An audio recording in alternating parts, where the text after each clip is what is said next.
이 순간 시끄러운 세상은 잠시 내려놓고 글자의 작은 불빛과 함께 느긋한 시간을 보내시길 바랍니다.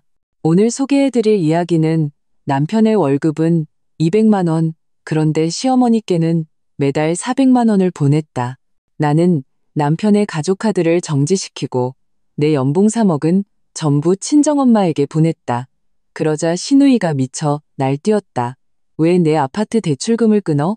입니다. 나, 도혜진. 지금 이 순간 나는 40억 원짜리 강남 한강뷰 아파트의 이탈리아제 가죽 소파에 앉아 있다. 내 손에 들린 것은 남편 박준혁의 월급 통장 입출금 알림 문자다. 월소득 200만 원. 하지만 바로 뒤이어 온 또 다른 결제 알림 문자. 내가 그에게 만들어준 한도 없는 가족카드에서 온 그 문자는 마치 내 뺨을 후려치는 소리처럼 울렸다. 이체 출금 400만 원. 받는 사람 김순자, 시어머니. 날짜는 오늘 매월 5일. 월급날보다 더 정확했다. 발끝에서부터 정수리까지 차가운 분노가 치밀어 올라 공들여 관리한 내 머리카락을 태워버릴 것만 같았다. 박준혁, 나의 좋은 남편. 공기업에서 한직이나 차지하고 앉아 월급 200만 원이 고작인 남자가 감히 내가 준 카드에서 매달 400만 원씩이나 빼내어 만족할 줄 모르는 자기 엄마에게 효도를 하고 있었다니. 200만 원짜리 월급, 400만 원짜리 효심. 이 황당한 계산은 내 돈으로 그의 집안 사람들 얼굴에 번쩍이는 금치를 해주고 있었던 셈이다. 나 도혜진은 다국적 기업의 마케팅 총괄이사다. 연봉은 3억, 성과급과 배당금은 제외한 금액이다. 그때는 정말 눈에 뭐가 씌었던 모양이다. 박준혁의 그 온화하고 자상한 겉모습에 속아 내 수입 따위는 신경 쓰지 않고 나라는 사람 자체를 소중히 여기는 진정한 사랑을 찾았다고 착각했다. 연애할 때 그는 정말 돈을 돌처럼 보는 듯했다. 버블티 한 잔에도 행복해했다. 결혼할 때 나는 그의 평범한 집안 사정을 이해해 예단, 예물 한 푼 받지 않았다. 신혼집, 신혼차, 심지어 결혼식 비용까지 전부나 혼자 부담했다. 그의 집안에서는 몸만 덜렁 왔을 뿐 입에 발린 소리만 해댔다. 우리 준혁이가 이사님처럼 능력 있는 아내를 얻다니 조상님 묘에 잔디라도 새로 깔아야겠네. 결혼 후 나는 그의 월급이 적어 친구나 동료들 앞에서 기죽을까봐 내 메인 카드에 연결된 가족 카드를 만들어 주었다. 한도는 마음대로 쓰라고 했다. 여보, 내 건 다 당신 거야. 남자가 밖에서 기죽으면 안 되지. 그때 그가 뭐라고 했더라? 나를 끌어안고 감격에 겨운 그러면서도 약간 부끄러운 목소리로 말했다. 혜진아, 정말 고마워. 나 앞으로 정말 열심히 해서 당신 힘들게 안 할게. 이 카드는 웬만하면 안 쓸게. 어떻게 계속 당신 돈만 써? 웬만하면 안 쓴다고? 내 돈을 계속 쓸 수는 없지만 막상 쓸 때는 정말 조금도 망설임이 없었구나. 처음에는 소소한 돈이었다. 시어머니께 홍삼을 사드린다거나 시누이에게 새 옷을 사주는 정도는 나도 모른 척했다. 어쨌든 한 가족인데 너무 깐깐하게 굴고 싶지 않았다. 하지만 이체 금액은 점점 커졌고 주기는 점점 일정해지더니 이제는 매달 어김없는 400만 원이 되어버렸다. 따져 물으면 늘 이유가 있었다. 엄마가 고혈압 때문에 쓰러지셔서 수입약을 사야 해. 시골집에 비가 새서 수리해야 한대. 미나가 인강을 듣고 싶어 하는데 돈이 부족하다네. 매번 그런 변명에 속아 넘어갔다. 아니, 어쩌면 겉으로나마 화목한 결혼 생활을 유지하고 싶었던 나의 가련한 욕망에 스스로 마비되었던 건지도 모른다. 나는 항상 생각했다. 너무 과하지만 않으면 그가 집에는 꼬박꼬박 들어오면 겉으로나마 이 가정이 온전하기만 하다면 돈은 내가 벌면 되니까. 하지만 오늘 이 400만 원은 독이 묻은 바늘처럼 나를 헨하니 찔러 깨웠다. 어제 우연히 시어머니 김순자의 인스타그램을 봤기 때문이다.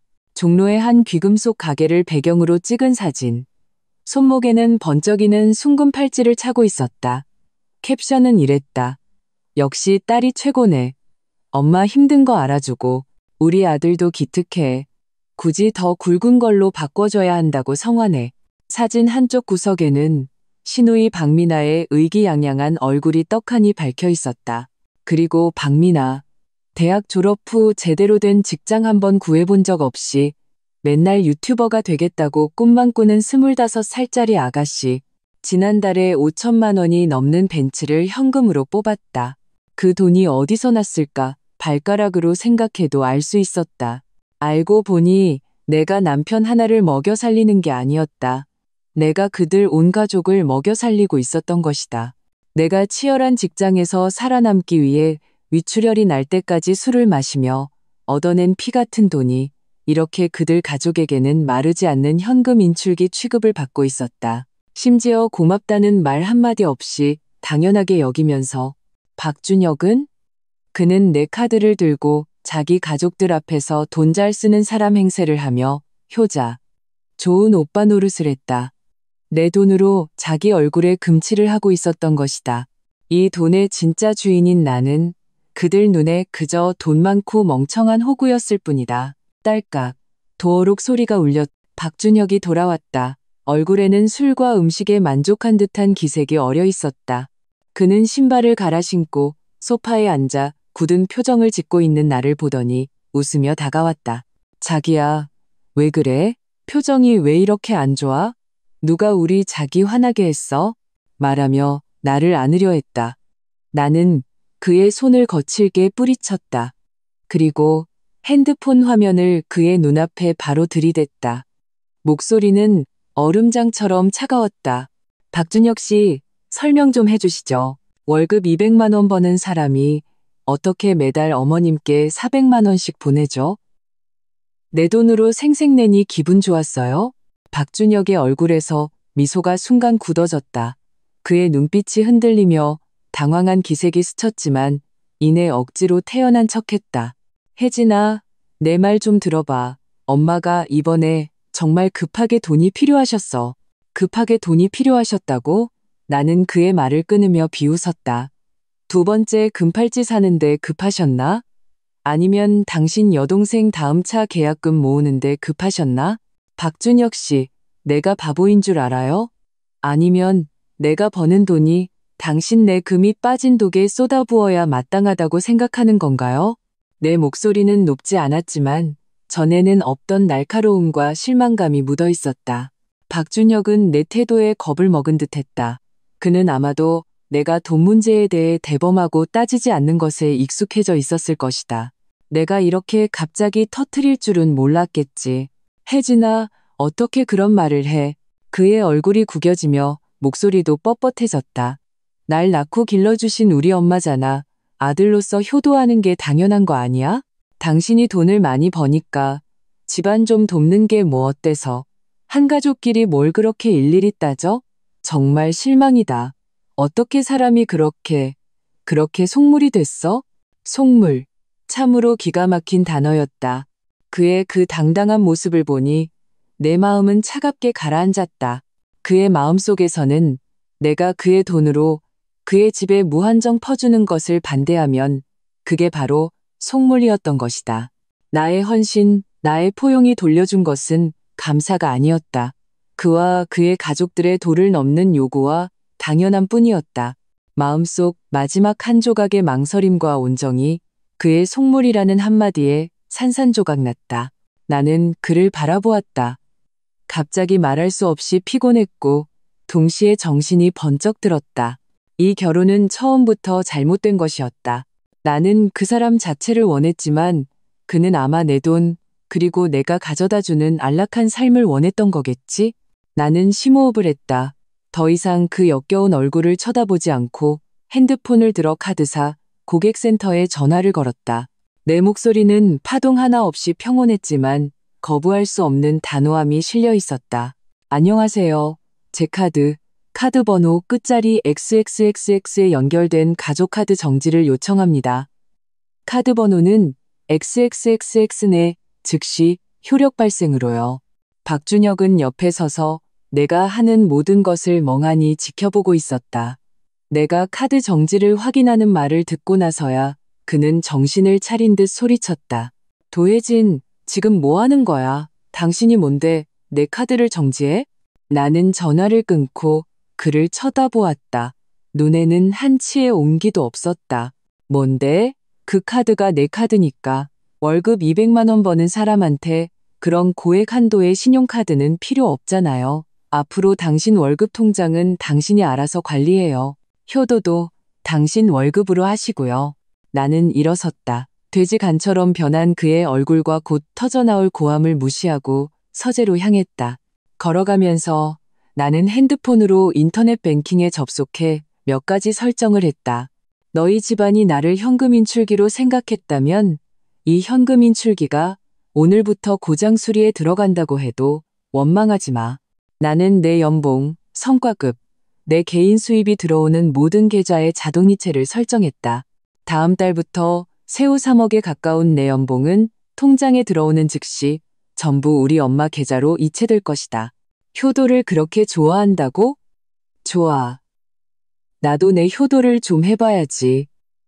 우리 엄마 나를 이만큼 키우시면서 박준혁 씨네 집돈 한 푼 안 쓰셨다.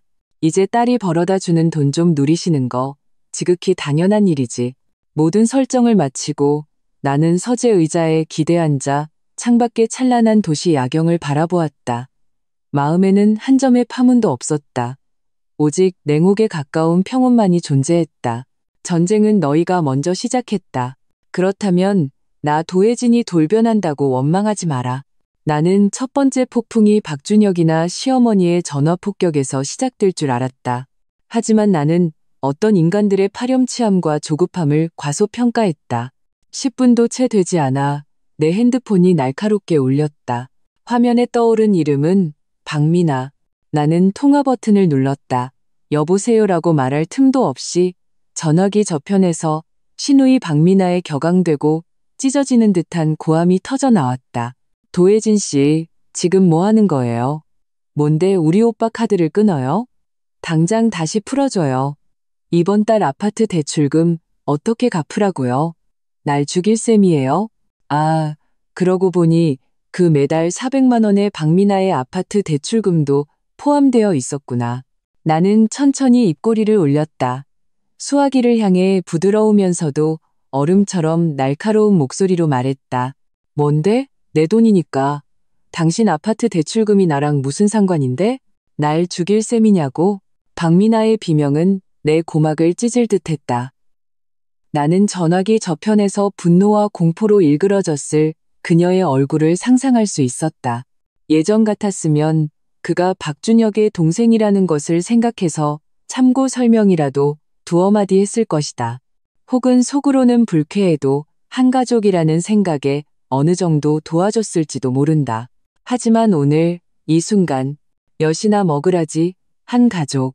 나 도혜진의 돈은 땅 파서 나온 게 아니다. 내가 프로젝트 하나하나를 따내고 밤마다 야근하며 건강과 머리숱을 바쳐 번 돈이다. 너희 같은 흡혈귀들을 먹여 살리기 위해 번 돈이 아니란 말이다. 그것도 이렇게나 마음 편하고 당당하게? 나는 가볍게 웃었다. 그 웃음소리가 수화기를 타고 넘어가자 저편의 박미나가 순간 멈칫하는 듯했다. 비명이 멎었다. 미나 씨. 내 목소리는 여전히 평온했고 심지어 장난기마저 섞여 있었다. 방금 뭐라고 했죠? 당신 아파트 대출금? 내가 알기로는 그 아파트 당신 단독 명의로 되어 있던데 당신 집, 당신 대출금을 못 갚게 됐다고 나한테 와서 따지는 건 무슨 논리죠? 박미나는 내 질문에 말문이 막혔다가 이내 더욱 격앙되어 소리쳤다. 도혜진 씨, 시침이 떼지 마요. 우리 오빠 아니었으면 당신들이 약속하지 않았으면 내가 어떻게 이 집을 샀겠어요. 이제 와서 못 주겠다고요? 양심도 없어요? 아, 약속했다고? 내가 언제 당신 아파트 대출금을 내 돈으로 갚아주겠다고 약속했죠? 나는 서재 문 쪽을 쳐다보았다. 박준혁은 전화 내용을 들었는지 새파랗게 질린 얼굴로 그곳에 서 있었다. 그의 눈빛은 흔들리며 나와 시선을 마주치지 못했다. 나는 순간 모든 것을 깨달았다. 그래, 박준혁. 당신 정말 내 좋은 남편이구나. 나 몰래 매달 어머니께 400만 원씩 보낸 것뿐만 아니라 여동생의 아파트 대출금까지 책임지겠다고 약속했구나. 내 돈으로 당신 가족들 앞에서 영웅 행세를 하고 당신 능력으로는 감당할 수도 없는 약속을 해놓고 나를 뭘로 본 거지? 마음대로 인출할 수 있는 호구은행?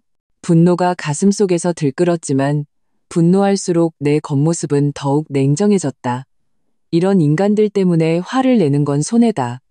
건강만 상할 뿐이다. 박민아 씨, 나는 그녀의 고함을 끊었다. 첫째, 나는 당신 대출금을 갚아주겠다고 약속한 적 없어요. 누가 약속했든 그 사람한테 가서 받아요. 둘째, 당신 오빠는 월급 200만 원이에요. 뭘로 당신한테 약속했겠어요? 공기로? 셋째, 그리고 가장 중요한 건데, 나는 잠시 말을 멈췄다가 한 글자 한 글자 또렷하게 말했다. 내 돈 내가 쓰고 싶은 사람한테 써요. 예전에 줬던 건 호의였고 지금 안 주는 건 내 권리예요. 당신 대출금은 당신 사정이지 나랑은 아무 상관없어요. 못 갚겠으면 집을 팔든가 투잡 쓰리잡을 뛰든가 아니면 당신 그 기특한 오빠한테 가서 방법을 찾아보라고 해요. 하지만 두 번 다시 내 돈에 손댈 생각은 마세요. 알아들었어요? 도혜진, 이 미친년. 너 잘 되나 보자. 박민아는 내 말에 완전히 격분했는지 입에 담지 못할 욕설을 퍼붓기 시작했다. 돈 좀 있다고 잘난 척하지 마. 우리 오빠 아니었으면 너 같은 늑다리 여자를 누가 쳐다보기나 했을 것 같아? 나는 더 이상 그 더러운 말을 들을 가치가 없다고 판단하고 통화 종료 버튼을 눌렀다. 세상이 순식간에 조용해졌다. 수준이 맞지 않는 사람과 싸우는 것은 내 격만 떨어뜨릴 뿐이다. 내 시간은 소중하고 이런 사람에게 낭비할 필요는 없다. 나는 핸드폰을 내려놓고 여전히 서재문 앞에 서 있는 박준혁에게 차가운 시선을 던졌다. 들었죠? 당신 여동생 아파트 대출금 어떻게 된 일인지 설명해 주셔야겠네요. 박준혁의 얼굴이 하얗게 또 파랗게 변했다. 그는 입술을 달싹이며 한참 동안 아무 말도 하지 못했다. 그 비겁하고 책임감 없는 모습에 그에 대한 내 마지막 연민마저 사라져버렸다. 혜진아, 미나가 어려서 철없이 하는 소리야. 그는 변명하려 했지만 그 말은 너무나 무력했다. 어리다고요? 25살이 어린애예요? 나는 실소했다. 박준혁 씨, 아직도 그들을 감싸는 거예요? 아직도 나를 바보로 아는 거냐고요? 좋아요, 아주 좋아요. 나는 일어나 그에게 다가갔다. 키는 그보다 작았지만 지금의 기세는 그를 완전히 압도하고 있었다. 마지막으로 묻죠. 그 매달 400만 원 도대체 어디에 다 쓴 거예요? 그리고 나 몰래 당신 가족들한테 얼마나 많은 약속을 했어요? 박준혁은 내 시선에 눌려 무의식적으로 한 걸음 물러섰다. 그는 당황한 눈으로 사방을 두리번거렸다.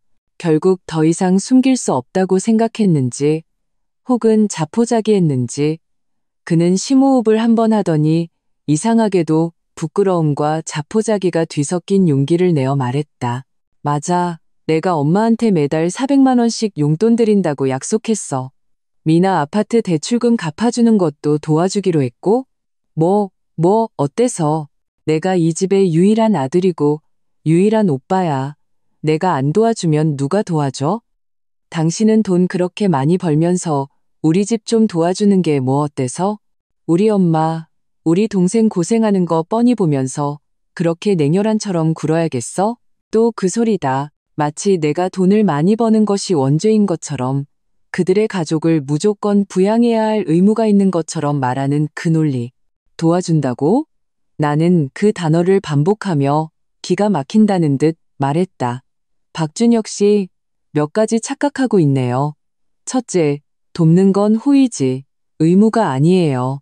더더욱 밑 빠진 독에 물 붓는 건 아니고요. 둘째, 당신이 말하는 그 도움은 내 피땀 어린 돈으로 그들의 분수에 맞지 않는 허영과 탐욕을 채워주는 거였어요. 셋째, 그리고 가장 중요한 거, 당신, 박준혁, 남편으로서, 남자로서 이 가정을 위해 뭘 했죠? 당신 그 200만 원짜리 월급 말고 우리 결혼 생활을 위해 뭘 했냐고요? 뻔뻔하게 기생하는 능력? 아니면 당신 가족들과 합심해서 나를 등쳐먹는 지혜? 내 질문은 날카로운 칼날처럼 그의 마지막 남은 가련한 자존심을 갈기갈기 찢어놓았다. 박준혁의 얼굴이 완전히 붉어졌다. 정곡을 찔린 자의 분노였다. 그는 갑자기 고개를 들었다. 눈에는 핏발이 서 있었다. 도혜진, 드디어 속마음을 말하는구나. 그렇지? 넌 날 무시했어. 우리 집을 무시했다고. 내가 너한테 어울리지 않는다고 생각했지. 안 그래? 그래, 나 너만큼 돈 못 벌어. 하지만 내가 너한테 잘해주지 않았어? 널 배려하고, 널 챙겨주고, 편안하게 해줬잖아. 이것도 헌신 아니야? 내 눈에는 돈만이 모든 걸 평가하는 기준이야? 배려하고 챙겨줬다고? 나는 그의 그 기상천외한 사고방식에 박수를 쳐주고 싶을 지경이었다. 당신이 말하는 배려는 내가 야근으로 밤늦게 들어올 때 당신 엄마가 끓여놓은 국 좀 데워달라고 전화하는 거였나? 당신이 말하는 챙김은 내가 출장 갔을 때 당신 엄마랑 여동생을 우리 집에 불러들여서 내가 아끼는 와인이랑 화장품을 다 써버리고 집안을 난장판으로 만들어 놓는 거였나? 박준혁 씨, 당신의 배려는 정말 비싸네. 내 연봉 3억 원어치의 가치가 있었어. 나는 더 이상 그와 이런 무의미한 논쟁을 하고 싶지 않았다. 가치관이 다른 사람과는 말이 통하지 않는다. 더 이상 당신이랑 말 섞기 싫어. 나는 돌아서서 책상 위에 내 노트북과 중요 서류들을 챙기기 시작했다. 이 집, 이제는 쳐다보기만 해도 역겨웠다. 우리 당분간 떨어져서 각자 생각 좀 하자. 박준혁은 내가 나가려는 것을 보고 순간 당황했다. 아마도 내가 농담이 아니라 정말 진심이라는 것을 깨달은 모양이다. 그가 잃는 것이 단순히 마음대로 쓸 수 있는 가족 카드뿐만 아니라 황금알을 낳는 거위인나 자신일 수도 있다는 것을. 그는 달려와 나를 잡으려 했다. 목소리는 애원으로 바뀌어 있었다. 혜진아, 자기야, 가지마. 내가 잘못했어. 정말 잘못했어. 우리 다시 얘기 좀 하자. 응? 앞으로 다시는 엄마한테 함부로 돈 안 줄게. 미나 대출금도 걔더러 알아서 하라고 할게. 제발 화 풀어. 우린 가족이잖아. 가족? 이제 와서 가족이라. 나는 그의 손을 뿌리쳤다. 눈빛은 얼음장 같았다. 만지지 마. 당신과 당신 가족들 눈에 난 단 한 번도 가족이었던 적 없어. 난 그냥 당신들의 현금 인출기였을 뿐이야. 이제 그 현금 인출기가 고장났어. 더 이상 당신들한테 빨아먹히기 싫다고. 그러니까 게임은 끝났어. 나는 간단한 짐가방을 들고 현관으로 향했다. 박준혁이 다시 막아서려 했지만 내 날카로운 눈빛에 얼어붙었다. 박준혁 씨, 마지막 체면은 지켜줘. 더 이상 구질구질하게 굴지 마. 그러지 않으면 다음에 무슨 일이 일어날지 장담 못해. 내 목소리는 낮았지만 거부할 수 없는 위협이 담겨 있었다. 그는 그 자리에 얼어붙어 더 이상 움직이지 못했다. 나는 현관문을 열고 뒤도 돌아보지 않고 나갔다. 엘리베이터가 내려가는 동안 나는 거울처럼 비치는 벽면에 비친 내 냉정하고 심지어 냉혹하기까지 한 얼굴을 보았다. 마음속에는 한 점의 미련도 없었다. 오직 족쇄에서 풀려난 듯한 해방감뿐이었다. 나는 이것이 단지 시작일 뿐이라는 것을 안다. 박준혁은 잠시 조용해질지 모르지만 그의 뒤에 있는 가족들, 특히 계산에 밝은 시어머니, 김순자와 돈줄이 끊긴 박민아는 절대로 가만히 있지 않을 것이다. 힘든 싸움이 남아있다. 하지만 나 도혜진은 원래 싸움을 두려워하는 사람이 아니다. 너희가 전쟁을 원한다면 기꺼이 싸워주지. 나는 핸드폰을 들어 내 가장 친한 친구이자 우리 회사의 법률 고문인 최지윤에게 전화를 걸었다. 지윤아, 나 좀 도와줘. 이혼 소송 관련해서 상담 좀 하려고. 그리고 믿을 만한 흥신소 좀 알아봐줘. 조사할 게 좀 있어. 전쟁을 하려면 만반의 준비를 해야 한다. 나는 박준혁과 그의 가족들에게 삼킨 것은 어떻게 삼켰는지, 원금의 이자까지 쳐서 어떻게 다시 뱉어내야 하는지를 똑똑히 알려줄 것이다. 나는 일단 시내 중심가에 있는 결혼 전에 사두었던 오피스텔로 거처를 옮겼다. 전망이 탁 트이고 모던한 인테리어로 꾸며진 이곳은 모든 공간이나 도혜진의 독립왕국이라는 분위기를 풍겼다. 박준혁네 가족들의 탐욕스러운 냄새가 배어있는 그 집과는 완전히 달랐다. 편안하게 아로마 오일로 목욕을 하고 고급 일식 배달 음식을 시켰다. 나는 통유리창 앞에 앉아 창밖에 분주한 차량 행렬을 보며 전례 없는 평온함과 해방감을 느꼈다. 나를 계속 갉아먹던 그 진흙탕에서 벗어나는 기분이 이렇게 좋을 줄이야. 친구 최지윤이 곧바로 전화를 걸어왔다. 목소리는 똑 부러졌다. 혜진아, 무슨 일이야? 그 기생충 같은 박준혁, 드디어 본색을 드러냈구나? 지윤이는 처음부터 나와 박준혁의 관계를 탐탁지 않게 여겼던 몇 안 되는 사람 중 하나였다.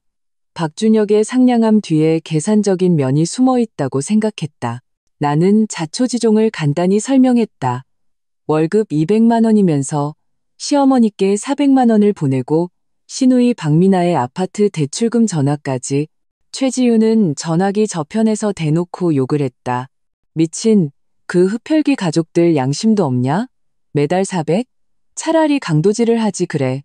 박준혁 그 새끼는 내 돈으로 생색내고 다녔다니 양심을 개나 줘버렸네. 이혼 무조건 해야 돼. 그리고 절대 곱게 보내주면 안 돼. 그녀는 잠시 말을 멈추더니 전문가 모드로 돌아왔다. 이혼은 문제없어. 재산 분할이 핵심이야. 내 혼전 재산, 특히 이 오피스텔이랑 내 회사 지분은 그들이 손댈 수 없어. 혼후 공동재산은 비록 대부분 네가 번 것이지만 법적으로는 박준혁도 분할 권리가 있어. 하지만 만약 우리가 그의 과실, 예를 들어 악의적으로 부부 공동 재산을 빼돌려 금이 빠진 독 같은 집에 퍼부었다는 걸 증명하면 판사가 분할 시 너에게 유리하게 판결할 거야. 재산 빼돌리기? 내 눈빛이 차가워졌다. 매달 400만 원씩 고정적으로 이체한 것도 해당돼? 지속적이고 고액의 이체, 그리고 명백히 정상적인 부양의 한도를 넘었으니 당연히 해당되지. 최지윤이 확신에 차 말했다. 그리고 내 시누이 대출금, 만약 그것도 너희 부부 공동재산으로 지불했다는 증거가 있으면 그건 빼도 박도 못하는 증거가 되는 거고, 걱정 마, 내가 증거 수집 도와줄게. 흥신소도 연락해놨어. 아주 믿을 만한 곳이야. 이런 혼인관계 조사 전문이거든. 이렇게 든든한 친구이자 법적 지원군이 있으니 마음이 한결 놓였다. 그래, 지윤아, 고마워. 나한테 뭘 고맙다고 그래. 그런 쓰레기 같은 놈이랑 그 가족들은 평생 잊지 못할 교훈을 줘야지. 최지윤이 의분을 터뜨렸다. 너 며칠 동안 조심해. 그 집안 사람들 가만히 있지 않을 거야. 분명히 너 찾아와서 난리칠 거다. 역시나 최지윤의 말대로였다. 다음 날은 토요일. 나는 모처럼 늦잠을 잤다. 핸드폰을 켜니 카카오톡이 폭발 직전이었다. 박준혁이 보낸 수십 개의 읽지 않은 메시지. 처음에는 사과와 애원에서 시작해 나중에는 비난과 협박으로 변해 있었다. 그리고 더 많은 것은 박준혁 네 친척들이 보낸 걱정의 메시지였다. 혜진아, 부부싸움은 칼로물 100이라잖니. 준혁이가 잘못했다니 네가 용서해줘라. 한 가족끼리 남남처럼 굴면 쓰나. 준혁이 엄마도 고생 많이 하셨는데 네가 며느리로서 좀 더 이해해야지. 네가 준혁이 카드를 끊었다며? 그건 좀 심했다.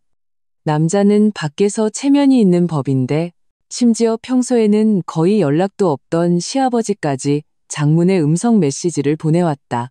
무겁고 근엄한 목소리로 요지는 가와만사성이라는 것이었다. 준혁이가 잘못했지만 너도 이사가 돈을 그렇게 많이 버니 시댁을 돕는 것은 당연한 일인데 일을 이렇게 크게 만들어 남들 보기 부끄럽다는 내용이었다. 나는 이 메시지들을 보며 아무런 감흥도 느끼지 못했다. 심지어 웃음이 나왔다. 이것이 바로 박준혁네 집안의 수법이다. 자신들이 불리해지면 여론전을 펼치는 것. 가족의 체면 같은 허울 좋은 것들로 나를 올가매어 압박감에 못 이겨 고개를 숙이게 만들려는 속셈이다. 하지만 그들은 계산을 잘못했다. 나 도혜진이 직장에서 피 터지게 싸워 이 자리까지 올 수 있었던 것은 목표가 분명하고 심지가 굳었기 때문이다. 이런 도덕적 가스라이팅은 나에게 통하지 않는다. 나는 일일이 답장할 가치도 느끼지 못하고 바로 메시지 알림을 꺼버렸다. 조용한 것이 최고다. 하지만 가만히 있으려 해도 바람이 그치지 않는 법. 오후 3시 우리 집 초인종이 미친 듯이 울리기 시작했다. 급하고 귀에 거슬리는 소리, 목적을 달성하기 전에는 절대 멈추지 않겠다는 기세였다. 인터폰 화면을 보니 역시나 문 앞에는 나의 좋은 시어머니 김순자와 원망 가득한 얼굴의 시누이 박미나가 서 있었다. 김순자는 오늘 단단히 준비하고 온 듯했다. 평소처럼 금붙이를 주렁주렁 달고 있지 않고 낡아 보이는 어두운 색 옷으로 갈아입었다. 머리도 좀 헝클어져 있었고 얼굴에는 근심이 가득했다. 영락없이 악독한 며느리에게 구박받는 불쌍한 늙은 어머니의 모습이었다. 박미나는 옆에서 그녀를 부축하며 카메라를 향해 분노의 눈빛을 쏘아붙였다. 나는 통화 버튼을 누르고 평온한 목소리로 말했다. 무슨 일이시죠? 김순자는 내 목소리를 듣자마자 즉시 배우처럼 돌변해 울먹이며 소리쳤다. 혜진아, 얘야, 내가 잘못했다. 문 좀 열어다오. 무슨 말이든 얼굴 보고 하자. 다 한 가족인데 이렇게까지 해야겠니? 준혁이 걔도 잘못했다고 하잖니. 네가 어미도 못 본 척하면 어떡하니? 너? 말하며 있지도 않은 눈물을 손으로 훔쳤다. 박미나도 거들었다. 도혜진 씨, 빨리 문 열어요. 엄마가 당신 때문에 얼마나 기가 막혀 하는지 안 보여요. 양심도 없어요? 나는 비웃었다. 이렇게 울고불고 매달리는 수법, 정말 수십 년 동안 변함없이 촌스럽다. 예전 같았으면 이웃들 눈을 의식해서라도 문을 열고 따졌을 것이다. 하지만 지금 내가 왜 그들의 연극에 장단을 맞춰줘야 하지? 나는 인터폰에 대고 차갑게 말했다. 여기는 두 분이 오실 곳이 아닙니다. 돌아가세요. 계속 이러시면 경찰에 신고하겠습니다. 신고? 해봐 어디. 경찰 불러서 이 불효막심한 며느리가 어떻게 시어머니를 문 밖에 세워두는지 똑똑히 보라고 해. 도혜진, 너 오늘 문 안 열면 우리 여기서 한 발짝도 안 움직일 거야. 이 아파트 사람들 전부 다 나와서 누가 잘못했는지 따져보게 할 거라고 박미나가 소리쳤다. 김순자는 아예 바닥에 주저앉아 허벅지를 치며 통곡하기 시작했다. 아이고, 내 팔자야. 내가 전생에 무슨 죄를 지어서 이렇게 돈 많은 며느리를 얻어놓고 집안은 풍비박산이 나는구나.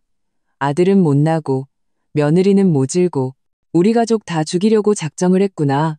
아이고, 나 못 살아.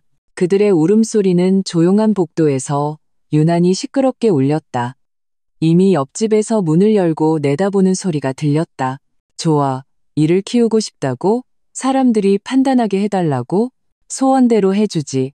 나는 재빨리 핸드폰을 들어 유튜브 라이브를 켰다. 가끔 직장 생활 팁을 공유하는 내 채널은 구독자가 10만 명이 넘었다. 나는 라이브 방송 제목을 이렇게 정했다. 현장 고발 연봉 3억 며느리, 시어머니, 시누이의 문 앞 시위 현장. 이유는 남편 월급 200만 원인데 시댁에 매달 400만 원 송금? 그리고 각도를 조절해 내 얼굴은 나오지 않으면서 문 밖의 소리와 인터폰 화면 속 시어머니와 시누이의 모습, 얼굴은 모자이크 처리했다를 선명하게 담았다. 그리고 망설임 없이 라이브를 시작했다. 제목이 자극적이고 흔한 막장 드라마 같은 내용이라 순식간에 수백 명이 들어왔고 시청자 수는 빠르게 늘어났다. 나는 마이크에 대고 또렷하고 침착하면서도 적당히 억울하고 분노한 듯한 목소리로 말했다. 안녕하세요, 시청자 여러분. 공공의 자원을 낭비하게 되어 죄송합니다. 하지만 저도 정말 방법이 없었습니다. 저는 이 집의 주인입니다. 문 밖에는 제 남편의 어머니와 여동생이 와 있습니다.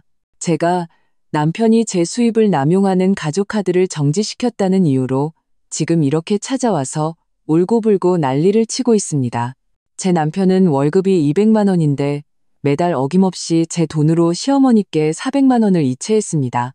이제 그들이 제 돈을 마음대로 쓸 수 없게 되자 이곳에 와서 제가 시댁을 돌보지 않는 불효한 며느리라고 행패를 부리고 있습니다. 여러분께 묻고 싶습니다. 이게 과연 누구의 잘못일까요? 내 설명은 간결하고 핵심을 찔렀다. 라이브 채팅창은 순식간에 폭발했다. 헐, 월급 200인데 400을 보내? 완전 기생충 집안이네. 연봉 3억이면 누님, 저 남는 자리 없나요?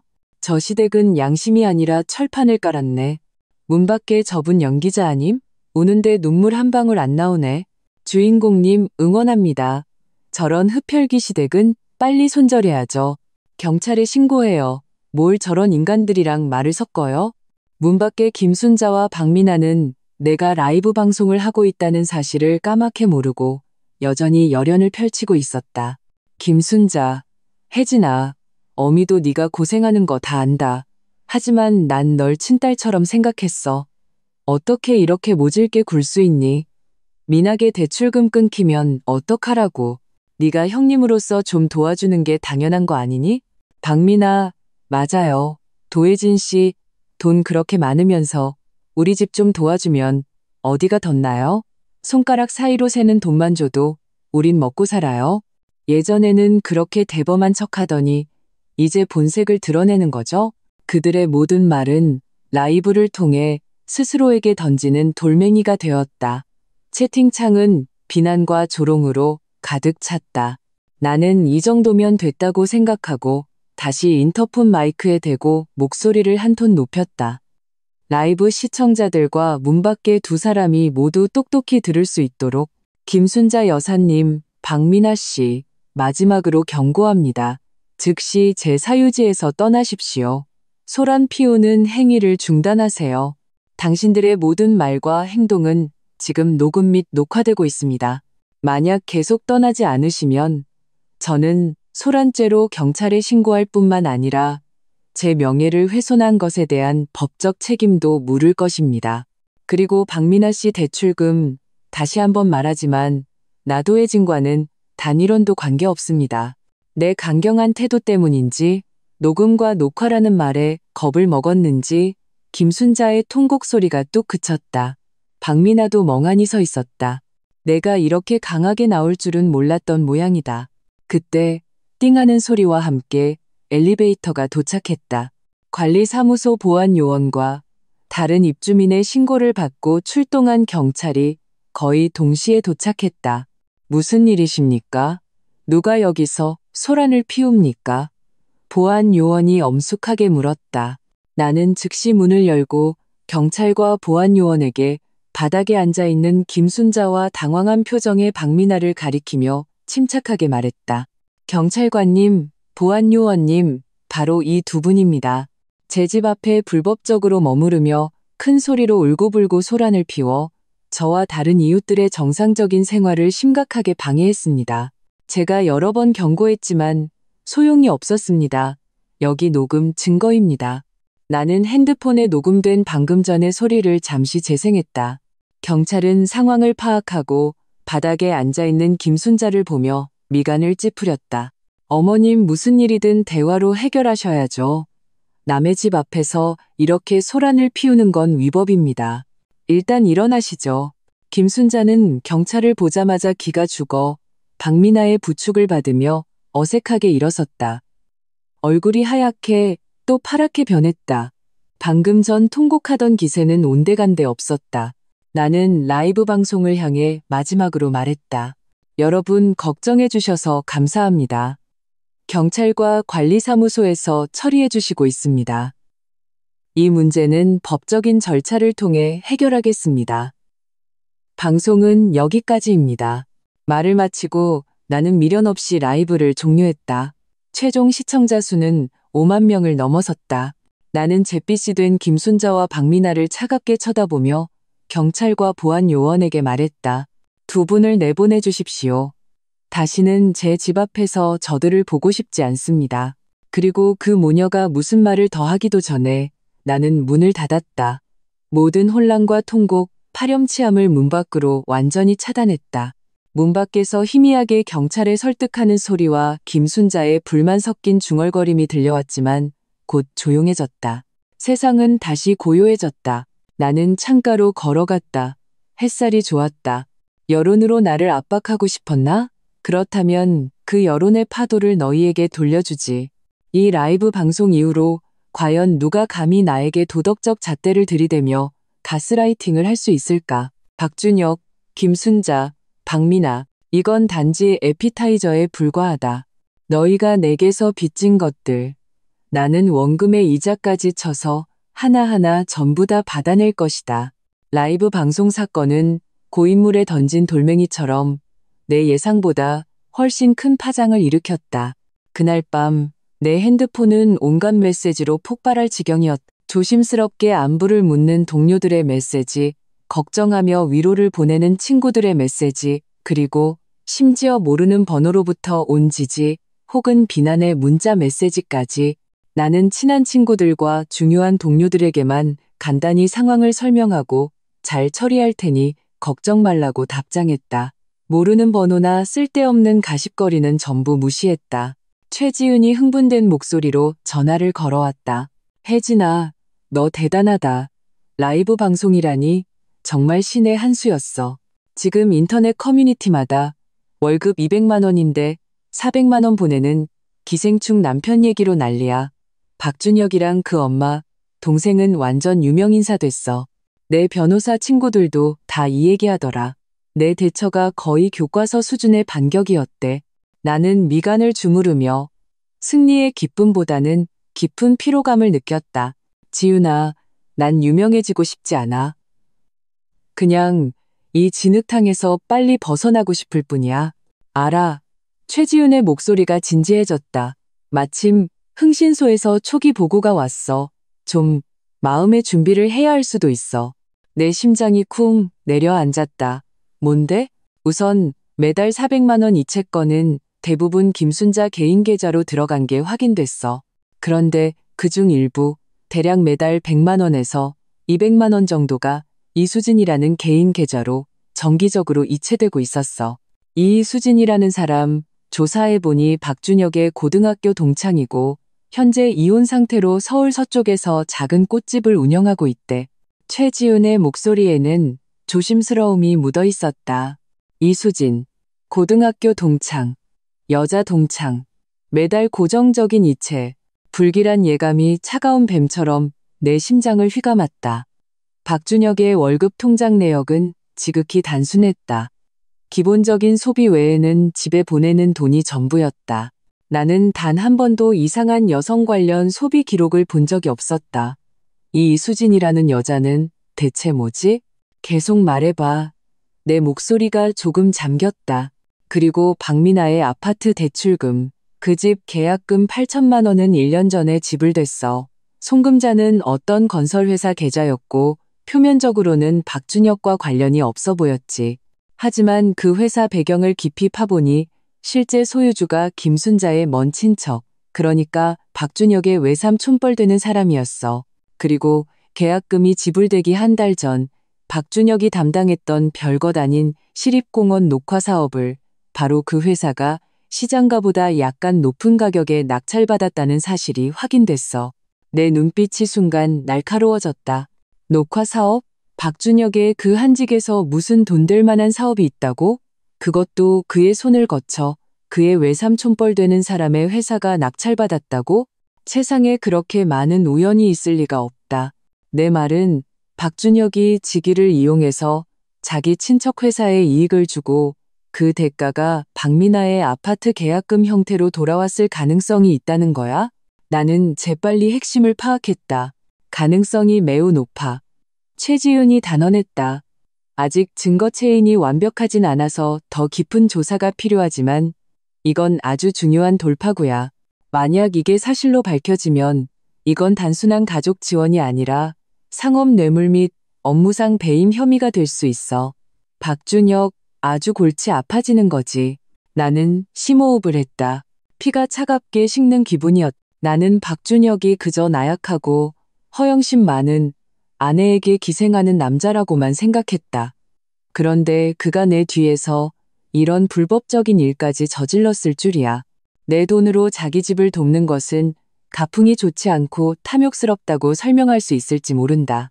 하지만 만약 직무 관련 범죄까지 연루되었다면 그 성격은 완전히 달라진다. 이것은 나를 그리고 우리 가정을 거대한 위험에 빠뜨리는 행위다. 지윤아, 네가 알아본 흥신소에 비용은 얼마가 들든 상관없으니 확실한 증거를 잡아달라고 해. 내 목소리는 결연하게 차가웠다. 알았어. 이미 그 두 가지 라인을 집중적으로 추적하라고 지시했어. 최지우는 잠시 망설이다가 말했다. 그리고 혜진아, 그 이수진이라는 여자 말인데 흥신소에서 사진을 몇 장 찍었어.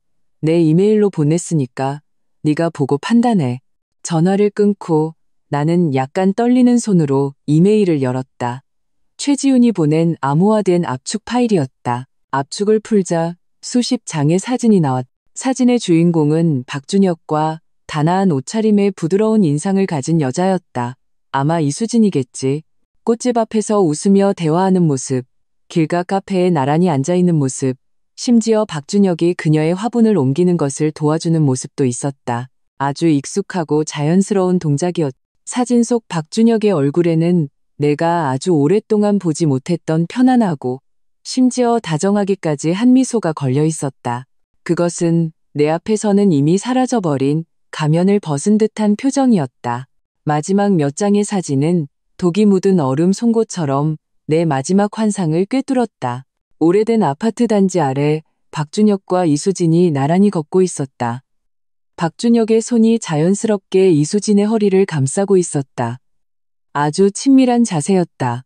타임스탬프는 지난주 수요일 밤을 가리키고 있었다. 그날 그는 회사에서 야근해야 해서 늦을 거라고 했다. 야근? 알고 보니 다른 여자 집에서 야근을 하고 있었구나. 나는 사진 속 다른 여자의 허리에 얹힌 박준혁의 그 손을 뚫어져라 쳐다보았다. 속에서 역겨움이 치밀어 올랐다. 그랬구나. 그랬던 거였어. 매달 이수진에게 고정적으로 이체한 돈은 생활비였나? 위자료였나? 아니면 스폰서 비용이었나? 나는 내 피땀 어린 돈으로 남편의 흡혈귀 가족을 부양했을 뿐만 아니라 간접적으로 남편의 내연녀까지 먹여 살리고 있었던 것이다. 이 순간 나의 모든 의심, 모든 분노, 모든 배신감은 마침내 그 종착점을 찾았다. 이전의 일들은 그저 도덕적 타락의 문제였다면 지금 이것은 철저한 배신이다. 나를 바보처럼 손바닥 위에서 놀린 치욕이다. 나는 울지 않았다. 심지어 큰 감정의 동요도 없었다. 그저 온몸이 차갑게 식어갈 뿐이었다. 뼛속까지 스며드는 한기. 한 번의 결혼이 이렇게까지 추악해질 수 있다니. 내가 믿었던 헌신과 지지가 상대방의 눈에는 치밀하게 계획된 착취와 기만이었을 뿐이라니. 나는 컴퓨터 앞에 아주 오랫동안 앉아 있었다. 창밖의 하늘이 완전히 어두워지고 도시의 불빛이 켜지며 네온 사인이 반짝였지만 내 얼어붙은 마음속까지는 비추지 못했다. 나는 핸드폰을 들어 박준혁의 카카오톡 프로필을 열었다. 그의 마지막 메시지는 몇 시간 전에 멈춰 있었다. 긴 음성 메시지였다. 재생하자 울먹이는 그의 목소리가 흘러나왔다. 혜진아, 내가 잘못했어. 엄마랑 미나가 너 찾아간 건 걔들이 잘못한 거야. 내가 이미 뭐라고 했어. 우리 다시 얘기 좀 하면 안 될까? 난 정말 너 없으면 안 돼. 이 집 이렇게 깨지면 안 되잖아. 제발 한 번만 더 기회를 줘. 그의 위선적인 연기를 듣자 역겨워서 토할 뻔했다. 나 없으면 안 된다고? 내 돈이 없으면 안 되겠지. 내 돈으로 쌓아 올린 그가 효자, 좋은 오빠, 심지어 사랑꾼 행세까지 할 수 있었던 그 안락한 삶이 없으면 안 되겠지. 나는 단 한 글자도 답장하지 않았다. 이제 어떤 말도 무의미하다. 나는 박준혁이 이수진의 허리를 감싸고 있는 사진을 캡처해서 이수진의 얼굴만 가렸다. 그리고 김순자의 카카오톡을 찾아 그 사진을 보냈다. 그리고 한 줄의 글을 덧붙였다. 어머님, 아드님 단속 좀 잘하세요. 2번 다시 저를 귀찮게 하지 말라고 전해주시고요. 그리고 변호사 레터가 곧 그이 회사로 배달될 거라고도 전해주세요. 전송. 나는 핸드폰 저편의 김순자가 이 사진을 봤을 때 어떤 표정을 지을지 상상할 수 있었다. 충격? 당황? 아니면 계속해서 발뺌? 어찌됐든 이 불길은 너희 박씨 집안 내부로 다시 던져졌다. 역시나 5분도 채 되지 않아 박준혁의 전화가 미친 듯이 울리기 시작했다. 나는 바로 거절하고 수신 차단했다. 그리고 최지윤에게 전화를 걸었다. 목소리는 무서울 정도로 평온했다. 지윤아, 증거 받았어. 이혼 절차 시작해줘. 상대방의 혼인 중 부정행위, 부부 공동재산 악의적 이전, 그리고 업무상 배임 혐의 가능성을 사유로 소송을 제기할 거야. 나는 그가 빈털터리로 쫓겨나고 자신의 행동에 대한 대가를 치르게 할 거야. 혜진아, 너 괜찮아? 최지우는 내 목소리 톤이 이상한 것을 눈치채고 걱정스럽게 물었다. 괜찮아. 나는 창밖의 찬란한 야경을 보며 입꼬리를 차갑게 올렸다. 그냥 갑자기 속이 후련해졌어. 한 사람의 본 모습을 완전히 보고 모든 기대를 내려놓는다는 게 이런 기분이었구나. 알았어. 바로 서류 준비할게. 최지윤의 목소리가 단호해졌다. 이번에 그들 껍질을 한꺼풀 벗겨내지 못하면 내 이름 최지윤을 거꾸로 쓴다. 전화를 끊고 나는 스스로에게 레드와인 한 잔을 따랐다.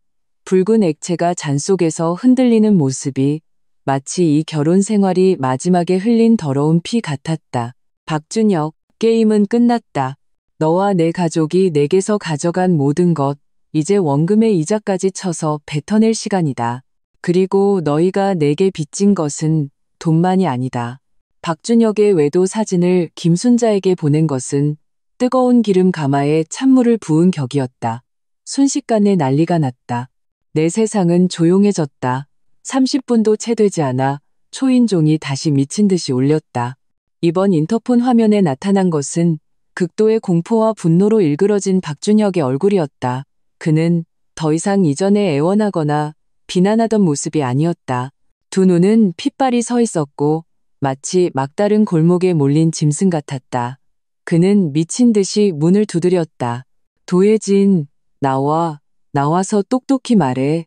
시발, 사람 시켜서 날 미행해. 이 비겁하고 더러운 년. 그의 고함은 두꺼운 방화문을 뚫고도 선명하게 들렸다. 격분과 절망이 뒤섞여 있었다. 나는 화면 속 그의 이성을 잃은 얼굴을 차갑게 바라보았다. 마음에는 아무런 동요도 없었다. 심지어 웃음이 나올 뻔했다. 벌써부터 흥분했나? 이걸 못 견디겠다고? 당신이 내 돈으로 내 연녀를 먹여 살리고 내 뒤에서 내 재산을 빼돌릴 때는 비겁하고 더러운이라는 단어를 생각해 본 적은 있나? 나는 문을 열지도 대답하지도 않았다. 그저 핸드폰을 들어 인터폰 화면 속 그가 미친 듯이 문을 두드리며 욕하는 모습을 동영상으로 찍었다. 이것은 그가 나를 괴롭히고 위협했다는 소중한 증거가 될 것이다. 충분히 찍고 나서 나는 관리사무소 인터폰에 바로 연결했다. 안녕하세요. 5호호 입주민 도혜진입니다. 또 누가 제 집 앞에서 미친 듯이 문을 두드리며 욕설을 퍼붓고 있습니다. 제 안전에 심각한 위협을 느끼고 있습니다. 즉시 보안 요원을 보내주시고 경찰에도 신고해 주십시오. 관리사무소에서는 어제의 일을 기억하는지 지체 없이 바로 처리하겠다고 대답했다. 문 밖에 박준혁은 내가 전화하는 소리를 들었는지 문 두드리는 소리가 뚝 그쳤다. 이어서 내 핸드폰으로 아마 다른 사람 전화기를 썼을 것이다. 낯선 번호로부터 문자가 왔다. 방금 전의 폭언과는 달리 억지로 분노를 누른 듯한 협박이었다. 도혜진, 너 정말 독하다. 내가 경고하는데 일 더 크게 만들지 마. 그 사진 아무것도 설명 못해. 수진이는 그냥 친구야. 우리 아무 사이 아니라고. 네가 만약 이 일 터뜨려서 내 인생 망치면 나도 네 회사 가서 난리 칠 거야. 너도 편하게 못 살 줄 알아. 회사에 와서 난리를 치겠다고? 나는 실소했다. 역시 쓰레기 같은 남자들이 무능하고 분노할 때 쓰는 마지막 수단은 상대방의 커리어를 망가뜨리려는 시도다. 하지만 그는 계산을 잘못했다. 내 회사의 위치는 실력과 성과로 피 터지게 싸워 얻어낸 자리다. 박준혁의 몇 마디 험담으로 흔들릴 자리가 아니다. 더구나 외도하고 아내에게 기생하고 심지어 업무상 배임 혐의까지 있는 사람이 내 회사에 와서 난리를 친다면 과연 누구 체면이 더 깎일지는 발가락으로 생각해도 알 수 있었다. 나는 이런 위협 같지도 않은 위협에 답장할 가치를 느끼지 못하고 그 번호도 바로 차단했다. 보안 요원이 금방 올라와 여전히 문 앞에서 서성이던 박준혁을 제지했다. 복도는 마침내 완전히 조용해졌다. 나는 이것이 폭풍우가 오기 전에 짧은 고요함이라는 것을 알았다. 박준혁이 이성을 잃었다는 것은 바로 그 사진이 그의 약점을 제대로 찔렀다는 증거다. 그는 지금 머리 없는 파리처럼 가장 저급한 방식으로 공포를 표출하고 있을 뿐이다. 역시나 다음날 오전 최지우는 이미 박준혁의 회사에 정식으로 변호사 레터를 발송했고 이메일로도 보냈다고 알려왔다. 레터에는 박준혁의 혼인 중 부정행위, 장기간에 걸친 부부 공동 재산 악의적 이전 및 원가족 부양 등의 사실을 명시했다. 또한 관련 증거를 확보했으며 그의 행위가 다른 위법 행위와 관련되었을 가능성도 배제하지 않는다고 엄중히 경고했다. 그에게 이혼 절차에 적극적으로 협조할 것을 요구하며 법적 책임을 물을 권리가 있음을 밝혔다. 다모클레스의 검이 마침내 박준혁의 머리 위에 걸렸다. 변호사 레터의 효과는 즉각적이었다. 가장 먼저 무너진 것은 시어머니 김순자였다. 그녀는 다른 번호로 내게 전화를 걸어왔다. 이번에는 울고불고 하는 것이 아니라 애원에 가까운 공포에 질린 목소리였다. 혜진아, 어미가 잘못했다. 준혁이가 천하의 나쁜 놈이야. 하지만 너희는 부부잖니? 무슨 일이든 집안에서 해결하면 안 되겠니? 그 변호사 레터를 걔 회사에 보내면 어떡하니? 그의 인생을 망치려는 거니? 걔 직장까지 잃으면 앞으로 어떻게 살라고? 어미가 빌게 제발 레터 좀 취하해다오. 우리가 다 잘할게. 응? 그의 인생을 망친다고? 이제 와서 무서운 줄 아나? 그가 내 돈으로 흥청망청 놀고 내 뒤에서 바람을 피우고 직위를 이용해 자기 집안의 이익을 챙길 때는 자기 인생에 대해 생각해 본 적은 있나? 나는 전화를 들고 차갑고 낯선 목소리로 말했다. 김순자 여사님, 호칭에 주의해 주십시오. 저는 더 이상 당신의 며느리가 아닙니다. 변호사 레터는 공식적인 법적 절차이므로 취하할 수 없습니다. 박준혁 씨의 인생은 그 자신이 망친 것이지 저와는 무관합니다. 그가 어떻게 살지는 당신네 집안이 고민할 문제지 저 같은 남이 상관할 바가 아닙니다. 도혜진, 네가 어떻게 이렇게 독할 수가 있니? 김순자는 애원이 통하지 않자 다시 목소리가 날카로워졌다. 준혁이가 너한테 잘못한 거 맞아. 하지만 그렇다고 사람을 죽을 때까지 몰아붙여야겠니? 넌 천벌 받을까봐 무섭지도 않니? 천벌? 나는 비웃었다. 만약 천벌이라는 게 있다면 가장 먼저 받아야 할 사람들은 당신 내 같은 흡혈귀 가족들이겠죠. 박준혁 씨가 죽든 살든 저와는 아무 상관없습니다. 제 유일한 관심사는 그가 언제 이혼 서류에 도장을 찍고 제가 뜯긴 돈을 원금에 이자까지 쳐서 어떻게 뱉어내느냐는 것뿐입니다. 말을 마치고 나는 바로 전화를 끊었다. 그리고 이세 번호도 블랙리스트에 추가했다. 이런 사람들과는 말이 통하지 않는다. 그들의 논리는 언제나 내가 너를 괴롭힐 수는 있지만 너는 반항해서는 안 된다. 내가 내 것을 뺏을 수는 있지만 너는 대범해야 한다. 내 아들이 바람을 피우고 범죄를 저지를 수는 있지만 너는 용서하고 대의를 생각해야 한다는 식이다. 엿이나 먹으라지.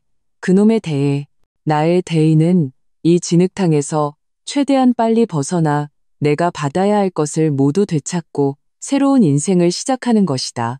그와 동시에 흥신소로부터 더 깊이 있는 정보가 들어왔다.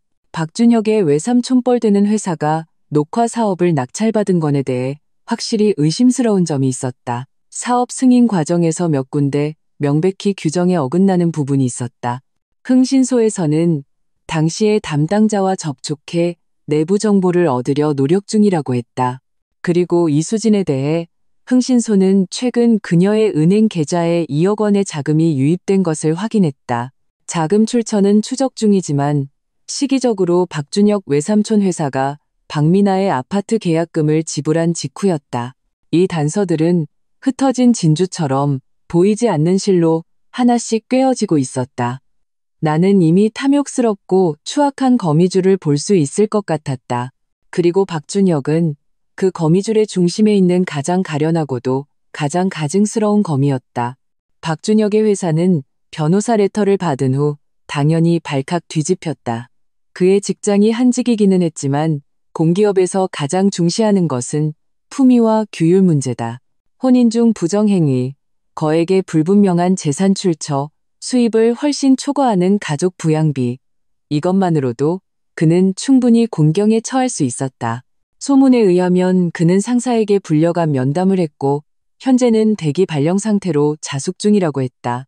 막다른 길에 몰린 박준혁은 마침내 가장 저질스러운 방법을 사용했다.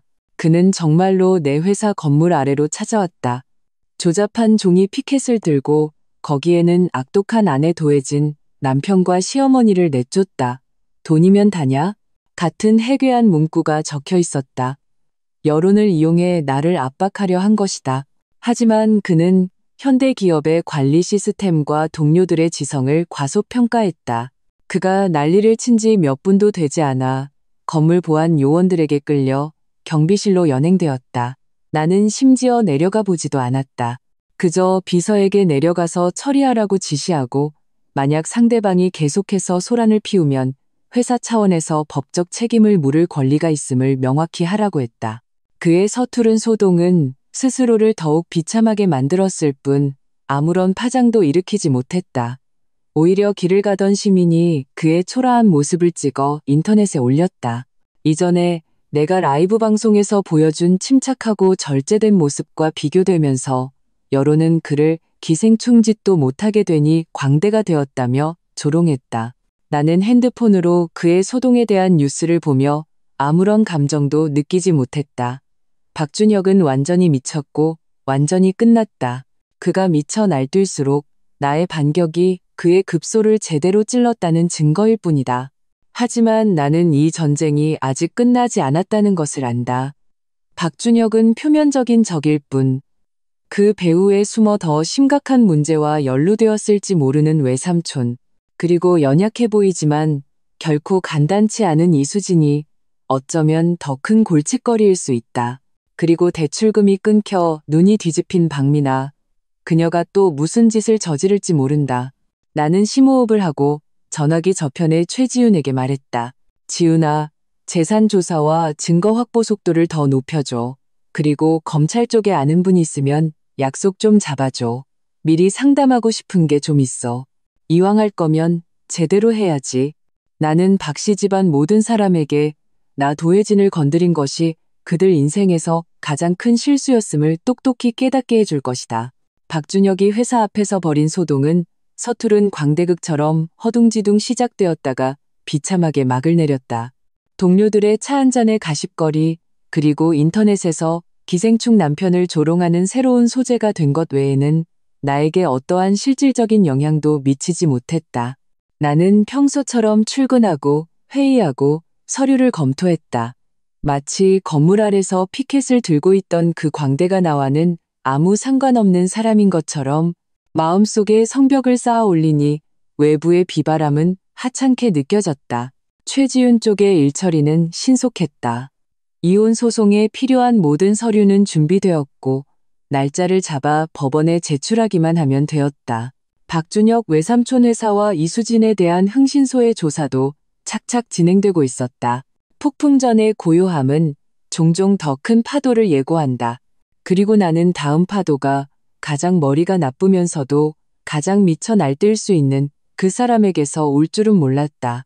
나의 시누이, 박미나. 그날 오후 나는 낯선 번호로 온 전화를 받았다.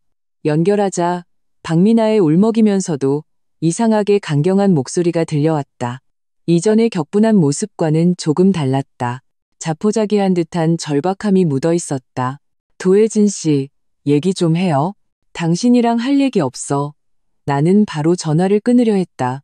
당신의 그 추잡한 비밀, 내가 다 폭로해버려도 괜찮겠어요? 박미나가 날카롭게 위협했다. 하지만 목소리에는 미세한 떨림이 섞여 있었다. 추잡한 비밀? 나는 오히려 궁금해졌다. 나 도혜진은 떳떳하게 살아왔는데 무슨 비밀이 있다고 나를 협박할 수 있을까? 나는 그녀가 또 무슨 연극을 하려는지 보고 싶어졌다. 아, 내게 무슨 추잡한 비밀이 있죠? 한번 말해보세요. 모르는 척하지 마요. 박미나는 마치 구명줄이라도 잡은 듯 빠르게 말을 쏟아냈다. 작년에 부산 출장 갔던 거 회의하러 간 거 아니잖아요. 옛날 애인 만나러 간 거잖아요. 나한테 증거 다 있어요. 옛날 애인, 부산? 나는 곰곰이 생각했다. 작년에 중요한 인수합병 프로젝트 때문에 부산에 2주 가까이 출장을 간 적이 있었다. 그때는 정말 눈코 뜰 새 없이 바빴다. 연이은 회의와 협상으로 옛날 애인을 만날 시간 따위는 있지도 않았다. 이건 정말 터무니없는 소리였다. 하지만 나는 즉시 반박하지 않고 침착하게 물었다. 증거요? 무슨 증거죠? 박미나는 내가 당황했다고 생각했는지 목소리에 의기양양함이 묻어났다. 내 약점을 잡았다는 듯한 거만함. 당신 묵었던 호텔, 5호 호텔 맞죠? 당신 대학 선배 중에 김성민이라는 사람, 그 사람도 그 기간에 부산에 갔죠? 심지어 당신이랑 같은 호텔에 묵었고 두 사람 같이 밥도 먹었죠? 모를 줄 알았어요? 우리 오빠가 진작부터 당신을 의심하고 있었어요. 두 사람이 같이 호텔 들어가는 사진 우리 오빠가 가지고 있다고요. 김성민, 내 대학 선배이자 지금은 한 투자은행의 상무, 작년 그 인수합병 프로젝트에서 그들 회사가 바로 재무자문사 중 하나였다. 우리가 부산에서 만난 것은 순전히 업무 때문이었고 그것도 호텔 커피숍이라는 공개된 장소에서 프로젝트 세부 사항을 논의하기 위해서였다. 동행한 사람도 양측 팀원 여러 명이었다. 이것을 옛날 애인과의 미래로 둔갑시키다니. 나는 기가 막혀 웃음이 나올 뻔했다.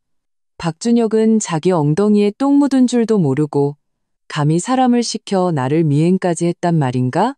아니면 이건 그냥 박미나가 궁지에 몰려 지어낸 거짓말일까? 박미나 씨, 내 목소리는 얼음처럼 차가웠다. 첫째, 제 부산 출장은 공개된 비즈니스 일정이었고 모든 일정 기록과 경비 처리 증빙이 있습니다. 둘째, 김성민 선배는 제 프로젝트 파트너사 책임자였고 우리의 만남은 정상적인 업무 교류였습니다. 셋째, 사진이 있다고요?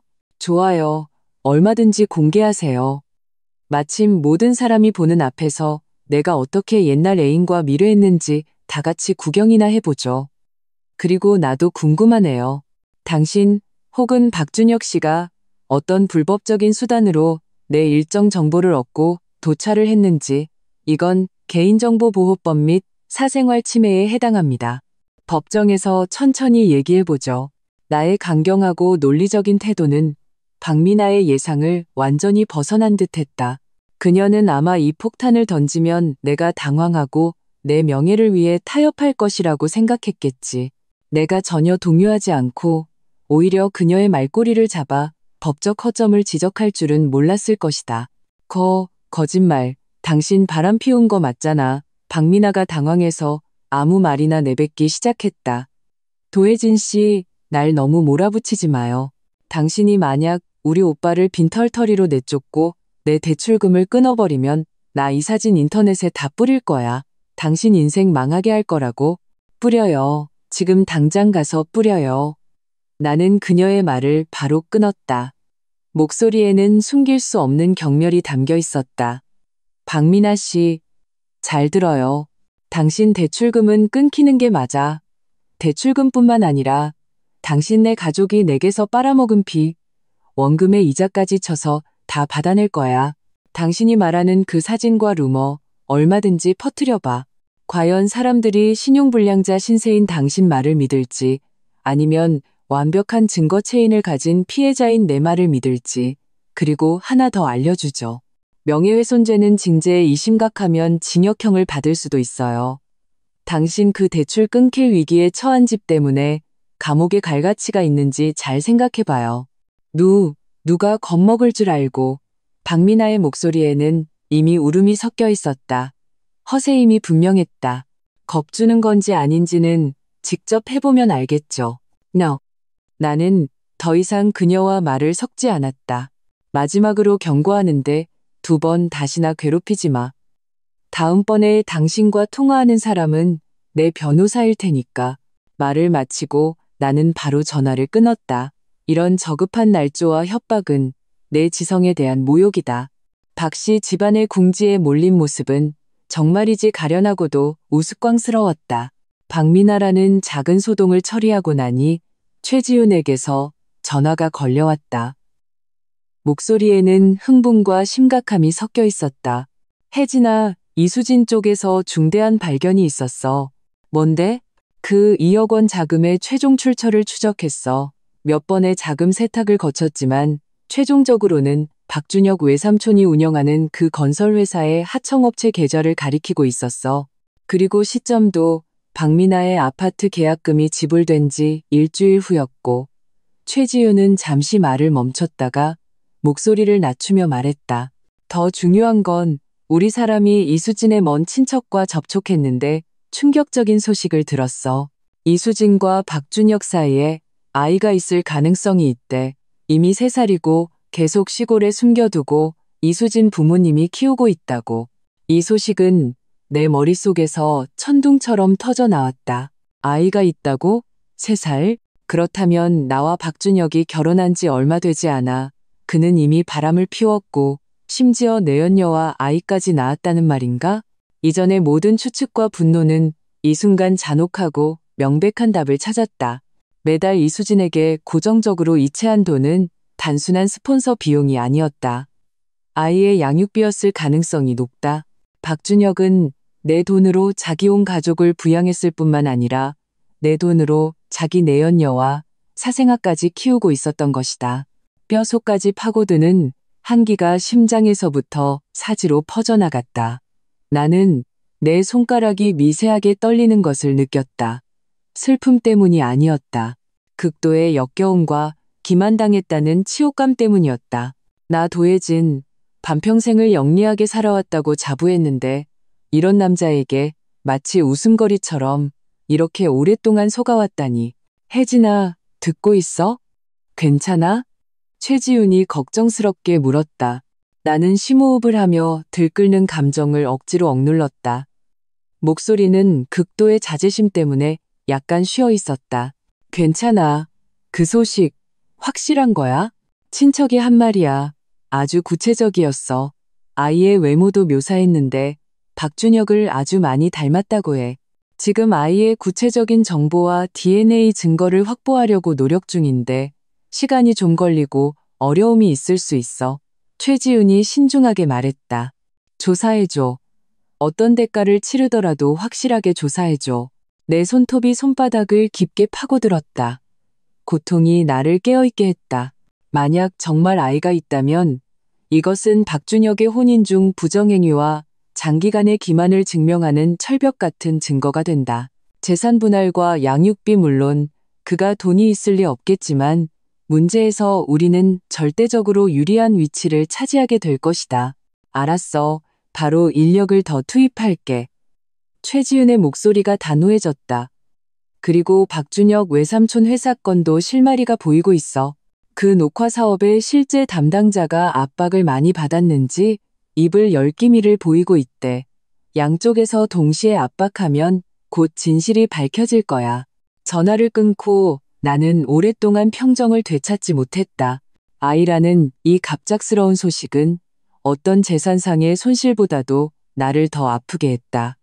그것은 낙인처럼 내 결혼 생활의 완전한 실패와 황당함을 무자비하게 드러냈다. 내가 믿었던 헌신과 지지는 알고 보니 철저한 사기극이었다. 나는 현금 인출기였을 뿐만 아니라 그의 외도와 사생활을 가려주는 위장막이었던 것이다.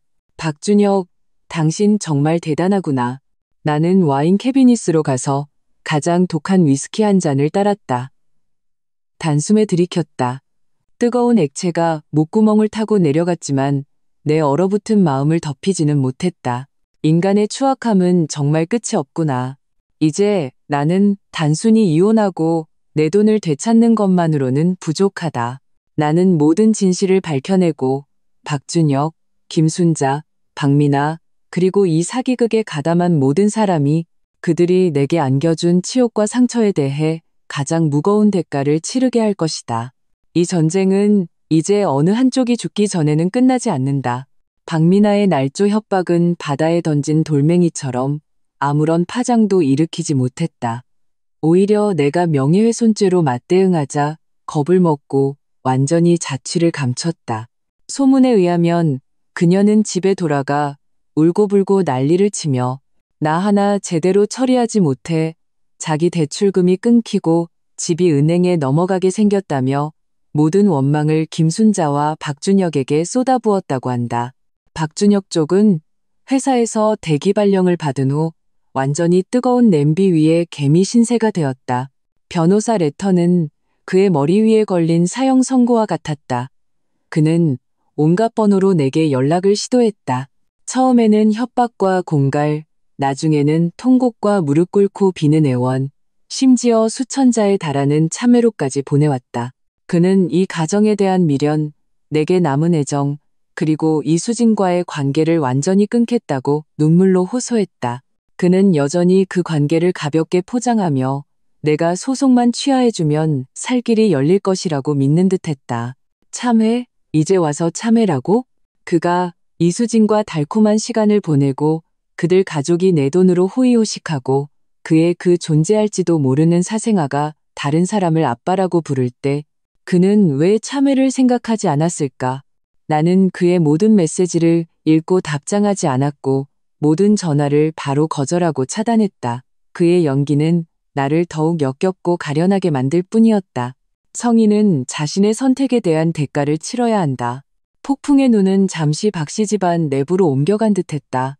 흥신소에서 간간히 보내오는 단편적인 정보에 따르면 그들은 현재 이수진과 박준혁 외삼촌을 집중적으로 추적하고 있고 박씨 집안은 가끔 관찰하는 정도였다. 김순자와 박준혁 사이에 격렬한 다툼이 있었다고 한다. 항상 아들을 감싸고 돌던 김순자도 이번에는 정말 당황한 듯했다. 변호사 레터, 대기 발령, 그리고 내가 던진 외도 사진. 이 모든 것이 이번에는 내가 장난이 아니라 정말 자기 아들을 죽이려 한다는 것을 깨닫게 한 모양이다. 내가 너한테 진작 말했잖아. 적당히 하라고. 그 여자 잘 구슬리라고. 그런데 넌 뭐 했어? 밖에서 애까지 만들어 와? 이제 어떡할 거야 어떡할 거냐고. 이것은 흥신소가 녹음한 김순자의 통곡소리였다. 절망과 분노가 가득했다. 내가 뭘 어떻게 해. 걔가 지금 나 죽이려고 작정했는데 다 엄마 때문이잖아. 엄마가 계속 돈 달라고 안 했으면 미나 그야터 벌은 나쁘게 들여서 집 사달라고 조르지만 않았으면 내가 이 지경까지 왔겠어? 박준혁의 목소리는 짜증과 책임 전가로 가득했다. 모자는 서로를 비난했다. 예전에 그 다정했던 모자 관계는 거대한 위기 앞에서 온데간데 없이 사라지고 이기적인 본 모습만 남았다. 박미나는 온종일 방에 틀어박혀 있거나 김순자에게 소리를 지르며 자기 집을 지켜낼 방법을 찾아내라고 닥달했다. 박씨 집안 전체는 암울한 분위기와 서로에 대한 원망으로 가득 찼다. 흥신소가 보내온 이 희미한 녹취록을 보며 나는 조금의 동정도 느끼지 못했다. 그저 개싸움일 뿐이다. 이것이 바로 인과응보다. 그리고 이건 시작에 불과하다. 진짜 결정타는 며칠 후에 터졌다. 최지훈이 직접 내 오피스텔로 찾아왔다. 얼굴은 심각했지만 억눌린 흥분이 엿보였다. 그녀는 내 앞에 서류 봉투 하나를 놓았다. 혜진아, 증거 잡았어. 직접 DNA 검사를 하기는 아직 어렵지만 이걸 찾았어. 그녀가 서류 봉투를 열었다. 안에는 몇 장의 사진이 있었다. 사진은 분명히 도철한 것이었다. 배경은 어느 소도시의 평범한 아파트 단지 놀이터. 30대 초반으로 보이는 여자가 두세 살쯤 되어 보이는 남자아이와 함께 미끄럼틀을 타고 있었다. 그 여자는 바로 이수진이었다. 그녀가 아이를 바라보는 눈빛에는 어머니의 다정함이 가득했다. 그리고 그 남자아이의 얼굴, 카메라에 선명하게 포착되었다. 그 눈썹, 그 콧날, 영락없는 박준혁의 축소판이었다. 특히 웃을 때의 입꼬리 모양은 박준혁과 거의 똑같았다. DNA 보고서 따위는 필요 없었다. 눈이 있는 사람이라면 누구나 이 두 사람 사이의 혈연 관계를 알아볼 수 있었다. 사진 오른쪽 하단의 타임스탬프는 지난주에 찍혔음을 보여주고 있었다. 아이는 건강하고 활발해 보였고 잘 보살핌을 받고 있는 듯 했다. 나는 사진 속 박준혁을 쏙 빼닮은 그 남자아이를 보았다. 심장이 차가운 손에 꽉 쥐어진 듯 숨이 멎는 것 같았다. 미리 마음의 준비를 했음에도 불구하고 이렇게 직접적인 증거가 눈앞에 놓이자 그 충격은 여전히 파괴적이었다. 이것은 추측이나 소문이 아니다. 철벽 같은 사실이다. 박준혁은 외도를 했을 뿐만 아니라 이미 3살짜리 혼외자까지 두고 있었다. 그는 나를 3년 넘게 속여왔다. 내 돈으로 바깥의 여자와 아이를 키우면서 이런 치욕이 있을까? 나는 갑자기 눈을 감고 심호흡을 여러 번 했다. 모든 것을 파괴하고 싶은 폭발적인 분노를 간신히 억눌렀다. 다시 눈을 떴을 때 내 눈빛은 다시 냉정해져 있었다. 이전보다 더욱 차갑고 단단하게. 증거는 확실하네. 나는 내 목소리가 무서울 정도로 평온하게 들리는 것을 느꼈다. 그래, 최지훈이 고개를 강하게 끄덕였다. 이 사진들에 우리가 이전에 확보한 이체 기록까지 더하면 박준혁의 혼인 중 부정행위 및 혼외자 장기은닉 부양 사실은 빼도 박도 못해. 이건 이혼 소송에서 아주 심각한 유책 사유야. 이 증거만으로도 그를 빈털터리로 만들 수 있어. 그리고 잘하면 이수진에게도 부당이득 반환 소송을 제기해서 박준혁이 부부 공동재산으로 지불한 아이 양육비를 돌려받을 수도 있어. 좋아. 나는 사진을 챙겨 서류 봉투에 다시 넣었다. 동작은 느리고 단호했다. 지훈아, 이 사진들 복사해서 한부 박준혁한테 보내줘. 그냥 제일 평범한 택배로, 그 집으로. 최지훈은 잠시 멈칫하더니 내 의도를 알아차렸다. 너는 지금 그가 나한테 계속 이수진과는 아무 사이도 아니고 가장 사랑하는 건 나라고 애원했잖아. 내 입꼬리가 잔혹하게 올라갔다. 그 아무 사이 아닌 증거를 직접 보여주는 거야. 내 앞에서 계속 애절한 연기를 할 건지 아니면 자기 내연녀와 아들을 어떻게 건사할지 고민할 건지 스스로 선택하게 해야지. 나는 그가 직접 심은 악의 열매를 그가 직접 보게 할 거야. 그의 마지막 위장막까지 완전히 찢어버릴 거라고. 그와 그의 그 계산적인 엄마에게 나 도혜진이 그들이 손바닥 위에서 놀릴 수 있는 바보가 아니라는 걸 똑똑히 알려줄 거야. 나는 덧붙였다. 그리고 이혼 소송 정식으로 법원에 제출해. 이 사진들을 핵심 증거 중 하나로 포함해서 가장 빠른 재판 기일을 원해. 알았어. 바로 처리할게. 최지훈은 일사천리였다. 박준혁 외삼촌 회사 건도 획기적인 진전이 있었어. 그 담당자가 입을 열었어. 사업 승인 과정에서 편의를 봐준 것을 인정했고 박준혁이 부탁했다는 암시를 했대. 뇌물수수 정황도 있고 증거 체인을 더 완벽하게 해야 하지만 방향은 명확해졌어. 일단 이 부분을 이혼 소송에서 의혹으로 제기해서 판사와 상대방에게 압박을 줄 수 있어. 양쪽에서 동시에 그가 직장과 가정에서 동시에 무너지게 해야지. 나는 고개를 끄덕였다. 최지훈이 떠난 후 나는 혼자 통유리창 앞에 섰다. 도시의 불빛이 켜지며 네온 사인이 반짝였지만 내 마음속의 차가운 황무지를 밝히지는 못했다. 나는 박준혁이 그 사진들을 받았을 때 그가 완전히 무너질 순간이 올 것이라는 것을 알았다. 위장과 기만에 익숙한 사람이 적나라한 진실 앞에 섰을 때 어떤 미친 짓을 할지는 아무도 모른다. 하지만 나는 두렵지 않다. 전쟁이 이 지경까지 온 이상 더 이상 물러설 곳은 없다. 그가 죽거나 아니면 역시 그가 죽거나 둘 중 하나다. 나는 핸드폰을 들어 엄마에게 전화를 걸었다. 그동안 엄마가 걱정하실까봐 박준혁과 성격 차이로 이혼한다고만 간단히 말씀드렸다. 하지만 이제는 부분적인 진실을 알려드려야 할 것 같았다. 어쨌든 내 연봉은 이제 자동으로 엄마 계좌로 들어가고 있으니까. 엄마, 나는 최대한 목소리가 평온하게 들리도록 노력했다. 나, 준혁 씨랑 하는 일이 좀 시끄러워질 수도 있어. 만약에 박 씨 집안 사람들이나 모르는 사람이 엄마한테 연락해서 이상한 소리를 하면 절대 믿지 말고 상대도 하지 마. 바로 나한테 알려주거나 경찰에 신고해야 해. 알았지? 전화기 저편에서 엄마는 몇 초간 침묵했다. 그리고 언제나처럼 따뜻하고 단단한 목소리가 들려왔다. 혜진아, 엄마 늙었지만 바보는 아니야. 내 돈, 엄마 한 푼도 안 썼어. 다 잘 모아두고 있어. 네가 하고 싶은 대로 해. 엄마는 언제나 내 편이야. 박서방 그놈이 만약 너 괴롭히면 이 엄마가 가만 안 둬. 엄마의 말을 들으니 눈시울이 뜨거워졌다. 이것이 진짜 가족이다. 무조건적인 신뢰와 지지. 박씨 집안 그 진흙탕과 비교하니 하늘과 땅 차이다. 고마워, 엄마. 나 괜찮아. 잘 처리할 수 있어. 나는 낮은 목소리로 말하며 마음속에 힘이 차오르는 것을 느꼈다. 전화를 끊고 나는 창밖에 칠흑 같은 밤하늘을 보았다. 눈빛이 날카로워졌다. 폭풍은 곧 정점에 이를 것이다. 나는 기다린다. 박준혁에게 사생아 사진을 보낸 것은 곧 폭발할 화약통에 불붙은 성냥을 던져 넣은 격이었다. 나는 그의 붕괴를 예상했지만 그의 붕괴가 그렇게까지 밑바닥이 없을 줄은 몰랐다. 사진이 배송된 다음 날 저녁, 내 오피스텔 문이 다시 미친 듯이 두드려졌다. 이번 인터폰 화면 속의 박준혁은 더 이상 막다른 골목에 몰린 짐승이 아니었다. 완전히 미친 개였다. 그는 머리가 헝클어지고 눈은 퀭했으며 두 눈은 피가 터질 듯 붉었다. 입가에는 멍 자국까지 있었다. 그는 더 이상 문을 두드리는 게 아니었다. 몸으로 두꺼운 방화문을 계속해서 들이받았다. 쿵, 쿵 하는 둔탁하고 끔찍한 소리가 울렸다. 그리고 쉰 목소리로 알아들을 수 없는 고함을 질렀다.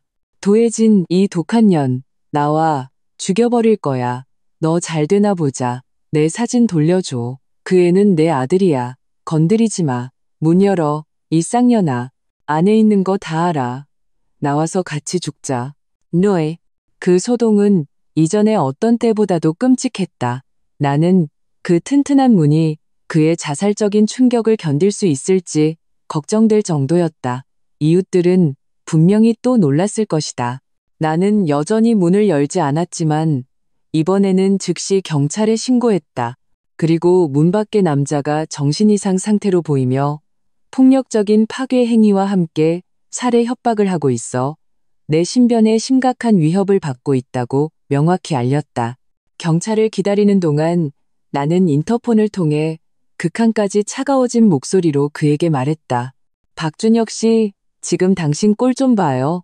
완전 미친 개 같네. 같이 죽자고? 당신 따위가 감히. 당신 그 소중한 아들은 이제 겨우 3살이야. 그 아이에게 살인범 아빠를 만들어주고 싶어요? 그 말은 마치 얼음물 한 바가지를 그의 미친 불길 위에 쏟아부은 것 같았다. 문을 들이받는 소리가 멈췄다. 대신 그의 거칠고 고통스러운 숨소리와 억누를 수 없는 짐승의 울음소리 같은 통곡이 들려왔다. 혜진아, 여보, 내가 잘못했어. 내가 정말 잘못했어. 그는 갑자기 애원 모드로 돌변했다. 감정 전환이 너무 빨라 혀를 내두를 지경이었다. 제발 사진 공개하지 말아줘. 아이는 건드리지 마. 걔는 아무 잘못 없잖아. 무슨 일이든 나한테. 그 모자는 제발 그냥 내버려둬. 응? 아무 잘못 없다고? 이제 와서 아이가 아무 잘못 없다는 걸 아나? 그가 남의 둥지에서 편안함을 누리고 내 돈으로 내연녀와 사생아를 키울 때는 나와 우리 가정의 잘못 없음에 대해서는 생각해 본 적이 있나? 당신한테 한다고? 나는 비웃었다. 당연히 당신한테 하지. 변호사 레터 받았지? 이혼 합의서도 곧 받게 될 거야. 사진 공개를 원하지 않으면 합의서에 도장 찍어. 빈털터리로 나가고 당신이 혼인 중 저지른 외도, 재산 빼돌리기 사실을 모두 인정하고 부당하게 가져간 모든 재산을 반환하겠다고 약속해. 그러지 않으면 나는 전 국민이 효자 박서방이 어떻게 좋은 아빠가 되는지 구경하게 해줄 거야. 그때 아래층에서 경찰차 사이렌 소리가 들려왔다. 박준혁은 완전히 당황한 듯 문을 향해 다시 연락할게 라고 소리치고는 황급히 계단으로 사라졌다. 경찰이 올라온 후 나는 이전의 녹음 및 동영상 증거를 제시하고 상황을 설명했다. 경찰은 기록을 남기고 순찰을 강화하겠다고 했으며 필요하면 신변 보호 요청을 하라고 조언했다. 이 소동은 다시 한번 박준혁의 비참한 도주로 끝났다. 하지만 나는 그가 포기하지 않을 것을 알았다. 사진은 그의 아킬레스건을 쥐고 있다. 그 아들을 위해서 그는 더 극단적인 짓을 저지를 수도 혹은 마침내 굴복할 수도 있었다. 역시나 다음 날 오후 나는 최지윤에게서 전화를 받았다. 그녀의 목소리에는 믿을 수 없다는 듯한 그리고 안도하는 듯한 기색이 섞여 있었다. 혜진아, 박준혁이 우리 사무실 변호사 보조한테 연락했대. 아, 나는 눈썹을 치켜 올렸다. 뭐라고 하는데? 그가 협상에 응하겠다고 했어. 최지윤의 목소리가 조금 이상했다. 그의 요구 조건은 단 하나래. 아이에 대한 어떤 정보도 공개하지 말고 이수진의 책임도 묻지 말아달라고. 이혼 조건은 그가 빈털터리로 나가는 것에 동의했대. 동의했다고? 이렇게 순순히? 이건 좀 의외였다. 그 사생아가 그의 마음속에서 차지하는 비중이 내가 생각했던 것보다 훨씬 컸던 모양이다. 저항을 포기하고 분할받을 수도 있었을 물론 원래 그의 것은 거의 없었지만 재산까지 포기할 정도로 오직 그 모자를 지키기 위해서 협상은 가능하다고 전해. 하지만 빈털터리로 나가는 건 말로만 하는 게 아니야. 구체적인 합의 조항을 확인해야 하고 그는 자신이 빼돌린 모든 재산의 행방을 사실대로 밝혀야 해. 이수진에게 준 모든 돈과 그의 외삼촌 회사에서 나온 그 8천만 원 계약금의 진실까지. 나는 침착하게 조건을 제시했다. 물에 빠진 개는 완전히 숨통을 끊어놔야 한다. 그에게 제기할 어떤 기회도 주어서는 안 된다. 알았어. 바로 정식 협상 일정을 잡을게. 최지우는 잠시 말을 멈췄다가 목소리를 낮추며 말했다. 그런데 소식 하나 더 있어. 이수진에 관한 거야. 그녀가 우리가 고용한 흥신소에 먼저 연락했대. 내 마음이 움직였다. 뭐라고? 그녀가 널 만나고 싶어 한대. 최지윤의 목소리에는 조심스러움이 묻어 있었다. 박준혁과 그의 가족에 대해 네가 알아야 할 것들이 있다고 했대. 그리고 우리에게 유리한 증거를 제공할 의사가 있다고도 했고. 이수진이 배신하겠다고? 이건 의외의 변수였다. 박준혁의 몰락과 나의 강경함에 겁을 먹은 걸까? 아니면 그녀 자신도 다른 속셈이 있는 걸까? 예를 들어 자신과 아이의 앞날을 도모하려는 것. 나는 잠시 생각에 잠겼다. 만날까 말까? 내 남편을 빼앗고 아이까지 낳은 여자를 만나는 것은 내 상처에 소금을 뿌리는 짓이다. 하지만 그녀는 박씨 집안의 마지막 성벽을 무너뜨릴 결정적인 열쇠일 수도 있다. 그녀가 가진 증거는 내가 이 전쟁에서 더 완벽하게 승리하게 해줄지도 모른다. 만나겠다고 전해. 시간과 장소는 네가 정해. 절대적으로 안전하고 비밀이 보장되어야 해. 나는 마침내 결정을 내렸다. 전쟁인 이상 개인적인 감정에 휘둘려서는 안 된다. 내가 원하는 것은 승리, 그리고 완벽한 청산이다. 알았어. 내가 준비할게. 최지윤이 대답했다. 이수진과의 만남은 3일 후 시내 중심가에 있지만 보안이 철저한 회원제 찻집의 룸에서 이루어졌다. 나는 몇 분 먼저 도착해 앉아 있었다. 마음이 복잡했다. 안내원의 인도를 받아 이수진이 들어오는 것을 보았을 때 박준혁의 눈이 아주 낮지는 않았다는 것을 인정해야 했다. 그녀는 확실히 미모가 있었다. 화려하게 눈에 띄는 아름다움이 아니라 강남의 물안개처럼 부드럽고 연약한 분위기, 남자의 보호 본능을 자극하기 쉬운 타입이었다. 하지만 지금 그녀의 얼굴에는 뚜렷한 초췌함과 불안감이 서려 있었다. 눈빛은 흔들렸고 사진 속에서 아이를 보던 다정한 빛은 온데간데 없었다.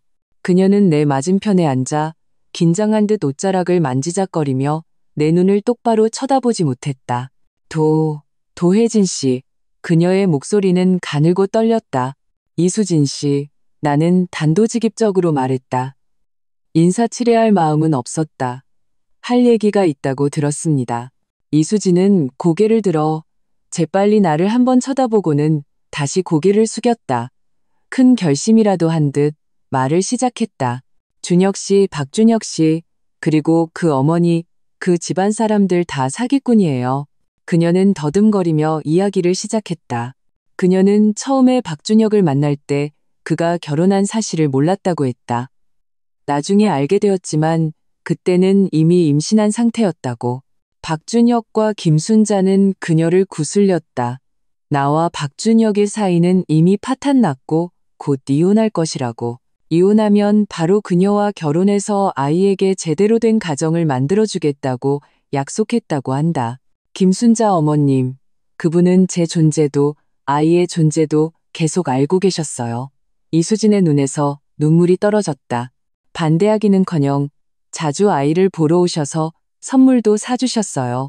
준혁이가 당신과 이혼하면 우리를 집으로 드릴 거라고 하셨어요. 그 400만 원 중 일부는 사실 김순자 어머님이 준혁 씨에게 저한테 생활비로 보내라고 시킨 돈이에요. 박 씨 집안 손주를 굶길 수는 없다고 하시면서 나는 속으로 비웃었다. 역시 그랬구나.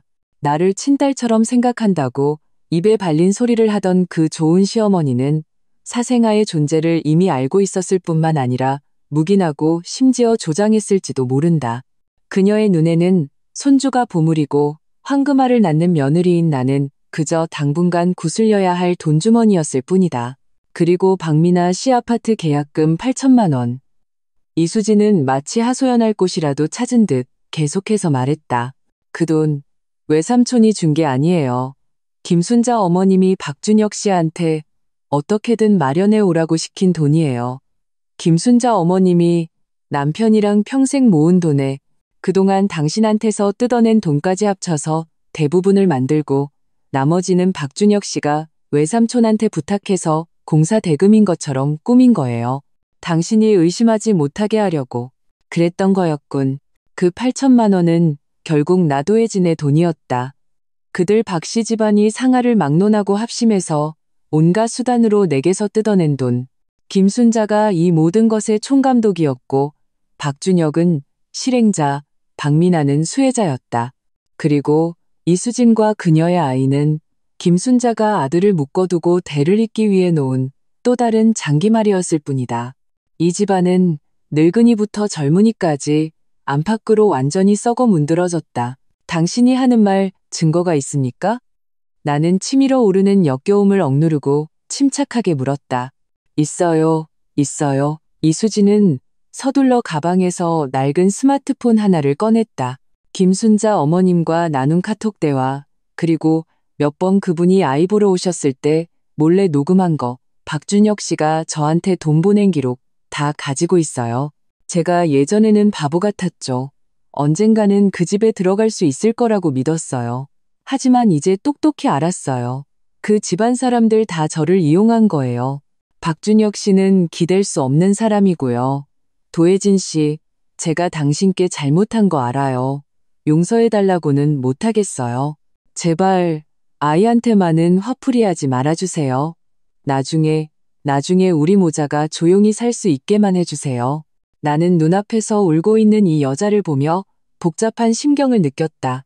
그녀가 미운가? 밉다. 하지만 그녀는 동시에 가련하다. 박씨 집안이라는 진흙탕의 또 다른 희생자. 나는 핸드폰을 받아 안의 내용을 빠르게 훑어보았다. 단편적이었지만 그녀의 말을 뒷받침하기에 충분했다. 특히 손주가 나중에 집으로 돌아올 것이라는 김순자의 발언은 철벽 같은 증거였다. 이 내용 복사해 가겠습니다. 나는 그녀에게 핸드폰을 돌려주었다. 당신의 조건은 고려해보죠. 하지만 전제 조건이 있습니다. 앞으로의 이혼 소송에서 만약 당신이 증인으로 출석해야 할 경우 당신은 사실대로 진술해야 합니다. 이수진은 입술을 깨물고 잠시 망설이다가 마침내 고개를 강하게 끄덕였다. 약속할게요. 찻집을 나설 때 밖에 햇살이 눈부셨다. 나는 차에 앉아 마치 힘든 전쟁을 치른 것처럼 심신이 지쳐있는 것을 느꼈다. 하지만 내 손에는 박씨 집안을 완전히 무너뜨릴 수 있는 비장의 카드가 쥐어져 있었다. 박준혁, 김순자, 당신들의 연극은 이제 막을 내릴 시간이다. 이수진과의 만남은 마지막 수수께끼를 푸는 열쇠를 얻은 것과 같았다. 그녀가 제공한 녹음과 대화 기록은 단편적이었지만 그것들을 맞춰보니 김순자가 총감독, 박준혁이 실행자, 그리고 박씨 집안 전체가 가담한 나를 향한 수년간의 음모가 선명하게 드러났다. 8천만 원 아파트 계약금의 진실이 밝혀지면서 박씨 집안이 재산 분할에서 꼼수를 부리려던 마지막 가능성마저 완전히 차단되었다. 박준혁 외삼촌 회사에 대한 조사도 결정적인 진전을 보였다. 명백한 증거와 압박 속에서 그 담당자는 모든 것을 털어놓았다. 박준혁이 직위를 이용해 이익을 수송한 사실을 인정했다. 이것은 더 이상 민사 분쟁이 아니라 형사 범죄 혐의에 해당했다. 나는 이수진이 제공한 증거와 흥신소가 수집한 업무상 배임에 대한 새로운 증거까지 모두 최지훈에게 넘겼다. 마지막 일격을 가할 시간이었다. 정식 이혼 협상은 한 법무법인의 회의실에서 진행되었다. 내 쪽에서는 나와 최지훈, 그리고 경제범죄 전문 변호사가 함께했다. 박준혁 쪽에서는 그 혼자였다. 초췌한 모습에 눈은 퀭했고 마치 영혼이 빠져나간 껍데기 같았다. 김순자와 박민아는 나타나지 않았다. 감히 올 용기가 없었거나 박준혁이 오지 못하게 했을 것이다. 협상 과정은 의외로 순조로웠다. 아니, 협상이라고 할 것도 없었다. 박준혁의 변호사, 아마 국선 변호사였을 것이다는 세부 사항에서 조금이라도 유리한 조건을 얻으려 했지만 최지훈이 8천만 원 계약금의 진짜 출처나 이수진의 증언 같은 결정적인 증거를 하나씩 꺼낼 때마다, 특히 업무상 배임 혐의가 검찰로 넘어갈 수 있다고 언급할 때마다 박준혁의 얼굴은 더욱 창백해졌고 그의 변호사도 즉시 입을 다물었다. 박준혁은 시종일관 거의 아무 말도 하지 않았다. 그저 가끔 공포, 원망 그리고 완전한 절망이 뒤섞인 눈빛으로 나를 쳐다볼 뿐이었다. 마침내 두꺼운 이혼 합의서가 그의 앞에 놓였을 때 그는 펜을 쥔 손을 심하게 떨었다. 합의 조항은 명확하고 잔혹했다. 쌍방은 혼인 관계를 해소한다. 혼인 중 형성된 모든 재산, 부동산, 차량, 예금, 주식 등은 대부분 나의 혼전 재산 및 혼후 개인 소득으로 형성되었으므로 모두나 도혜진에게 귀속된다. 박준혁은 빈털터리로 나간다. 박준혁은 혼인 중 부정행위, 혼외자 출산, 그리고 장기간에 걸친 부부 공동재산, 악의적 이전 원가족 및 내연녀 부양 등의 유책행위를 인정한다.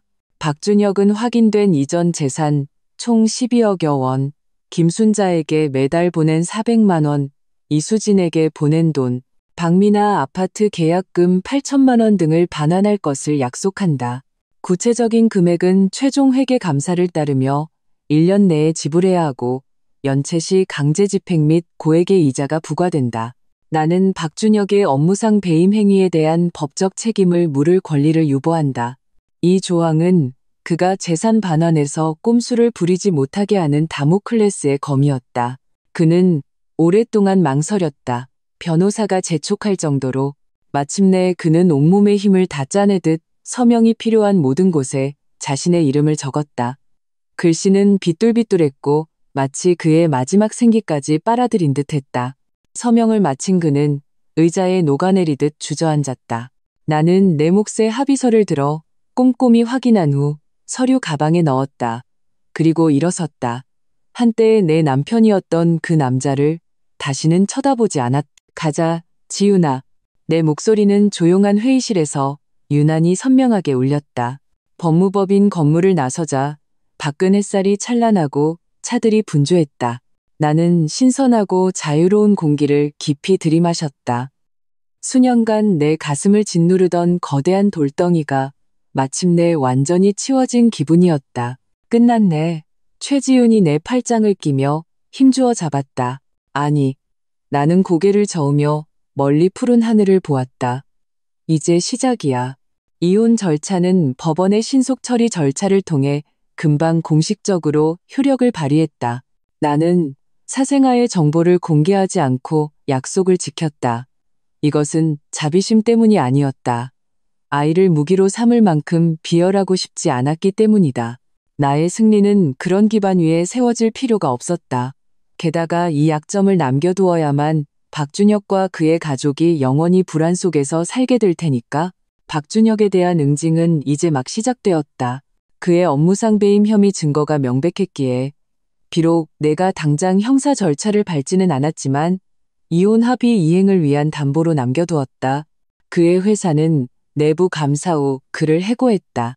동시에 그는 사회적으로 완전히 매장되었고 거액의 빚까지 짊어지게 되어 좁은 인맥 속에서도 제대로 된 직장을 구할 수 없었다.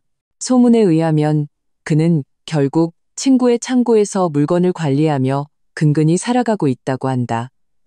변변찮은 수입으로 12억이 넘는 빚을 갚을 방법을 고민하면서 그의 삶은 비참하게 무너졌다. 김순자는 아들이 이혼하고 직장까지 잃은 데다 빚더미에 앉았다는 소식을 듣고 충격으로 쓰러졌다. 뇌졸중이었다고 한다. 다행히 목숨은 건졌지만 반신불수와 어눌한 발음이라는 후유증이 남았다. 한때 계산에 밝고 수완이 좋았던 그녀는 이제 병상에 누워 변변찮은 남편과 철없는 딸의 간병에 의지해야 하는 신세가 되었다. 그녀가 병상에 누워 과거 나를 등쳐먹던 시절을 회상하며 조금이라도 후회할지 궁금하다. 가장 우스꽝스러운 것은 박민아다. 그녀의 집은 결국 대출금을 갚지 못해 은행에 넘어가 경매로 팔렸다. 그녀는 하루아침에 살 곳을 잃었을 뿐만 아니라 계약금 출처 문제로 그 8천만 원마저 추징당하고 추가 조사를 받을 위기에 처했다. 그녀와 함께 놀고 먹던 남자친구와도 헤어졌다.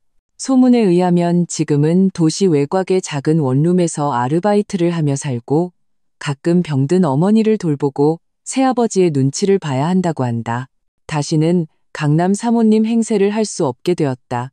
이수진과 그녀의 아이는 내가 박준혁과 이혼한 후 마치 증발한 것처럼 그 도시를 떠났다. 나는 약속대로 더 이상 그들을 찾지 않았다.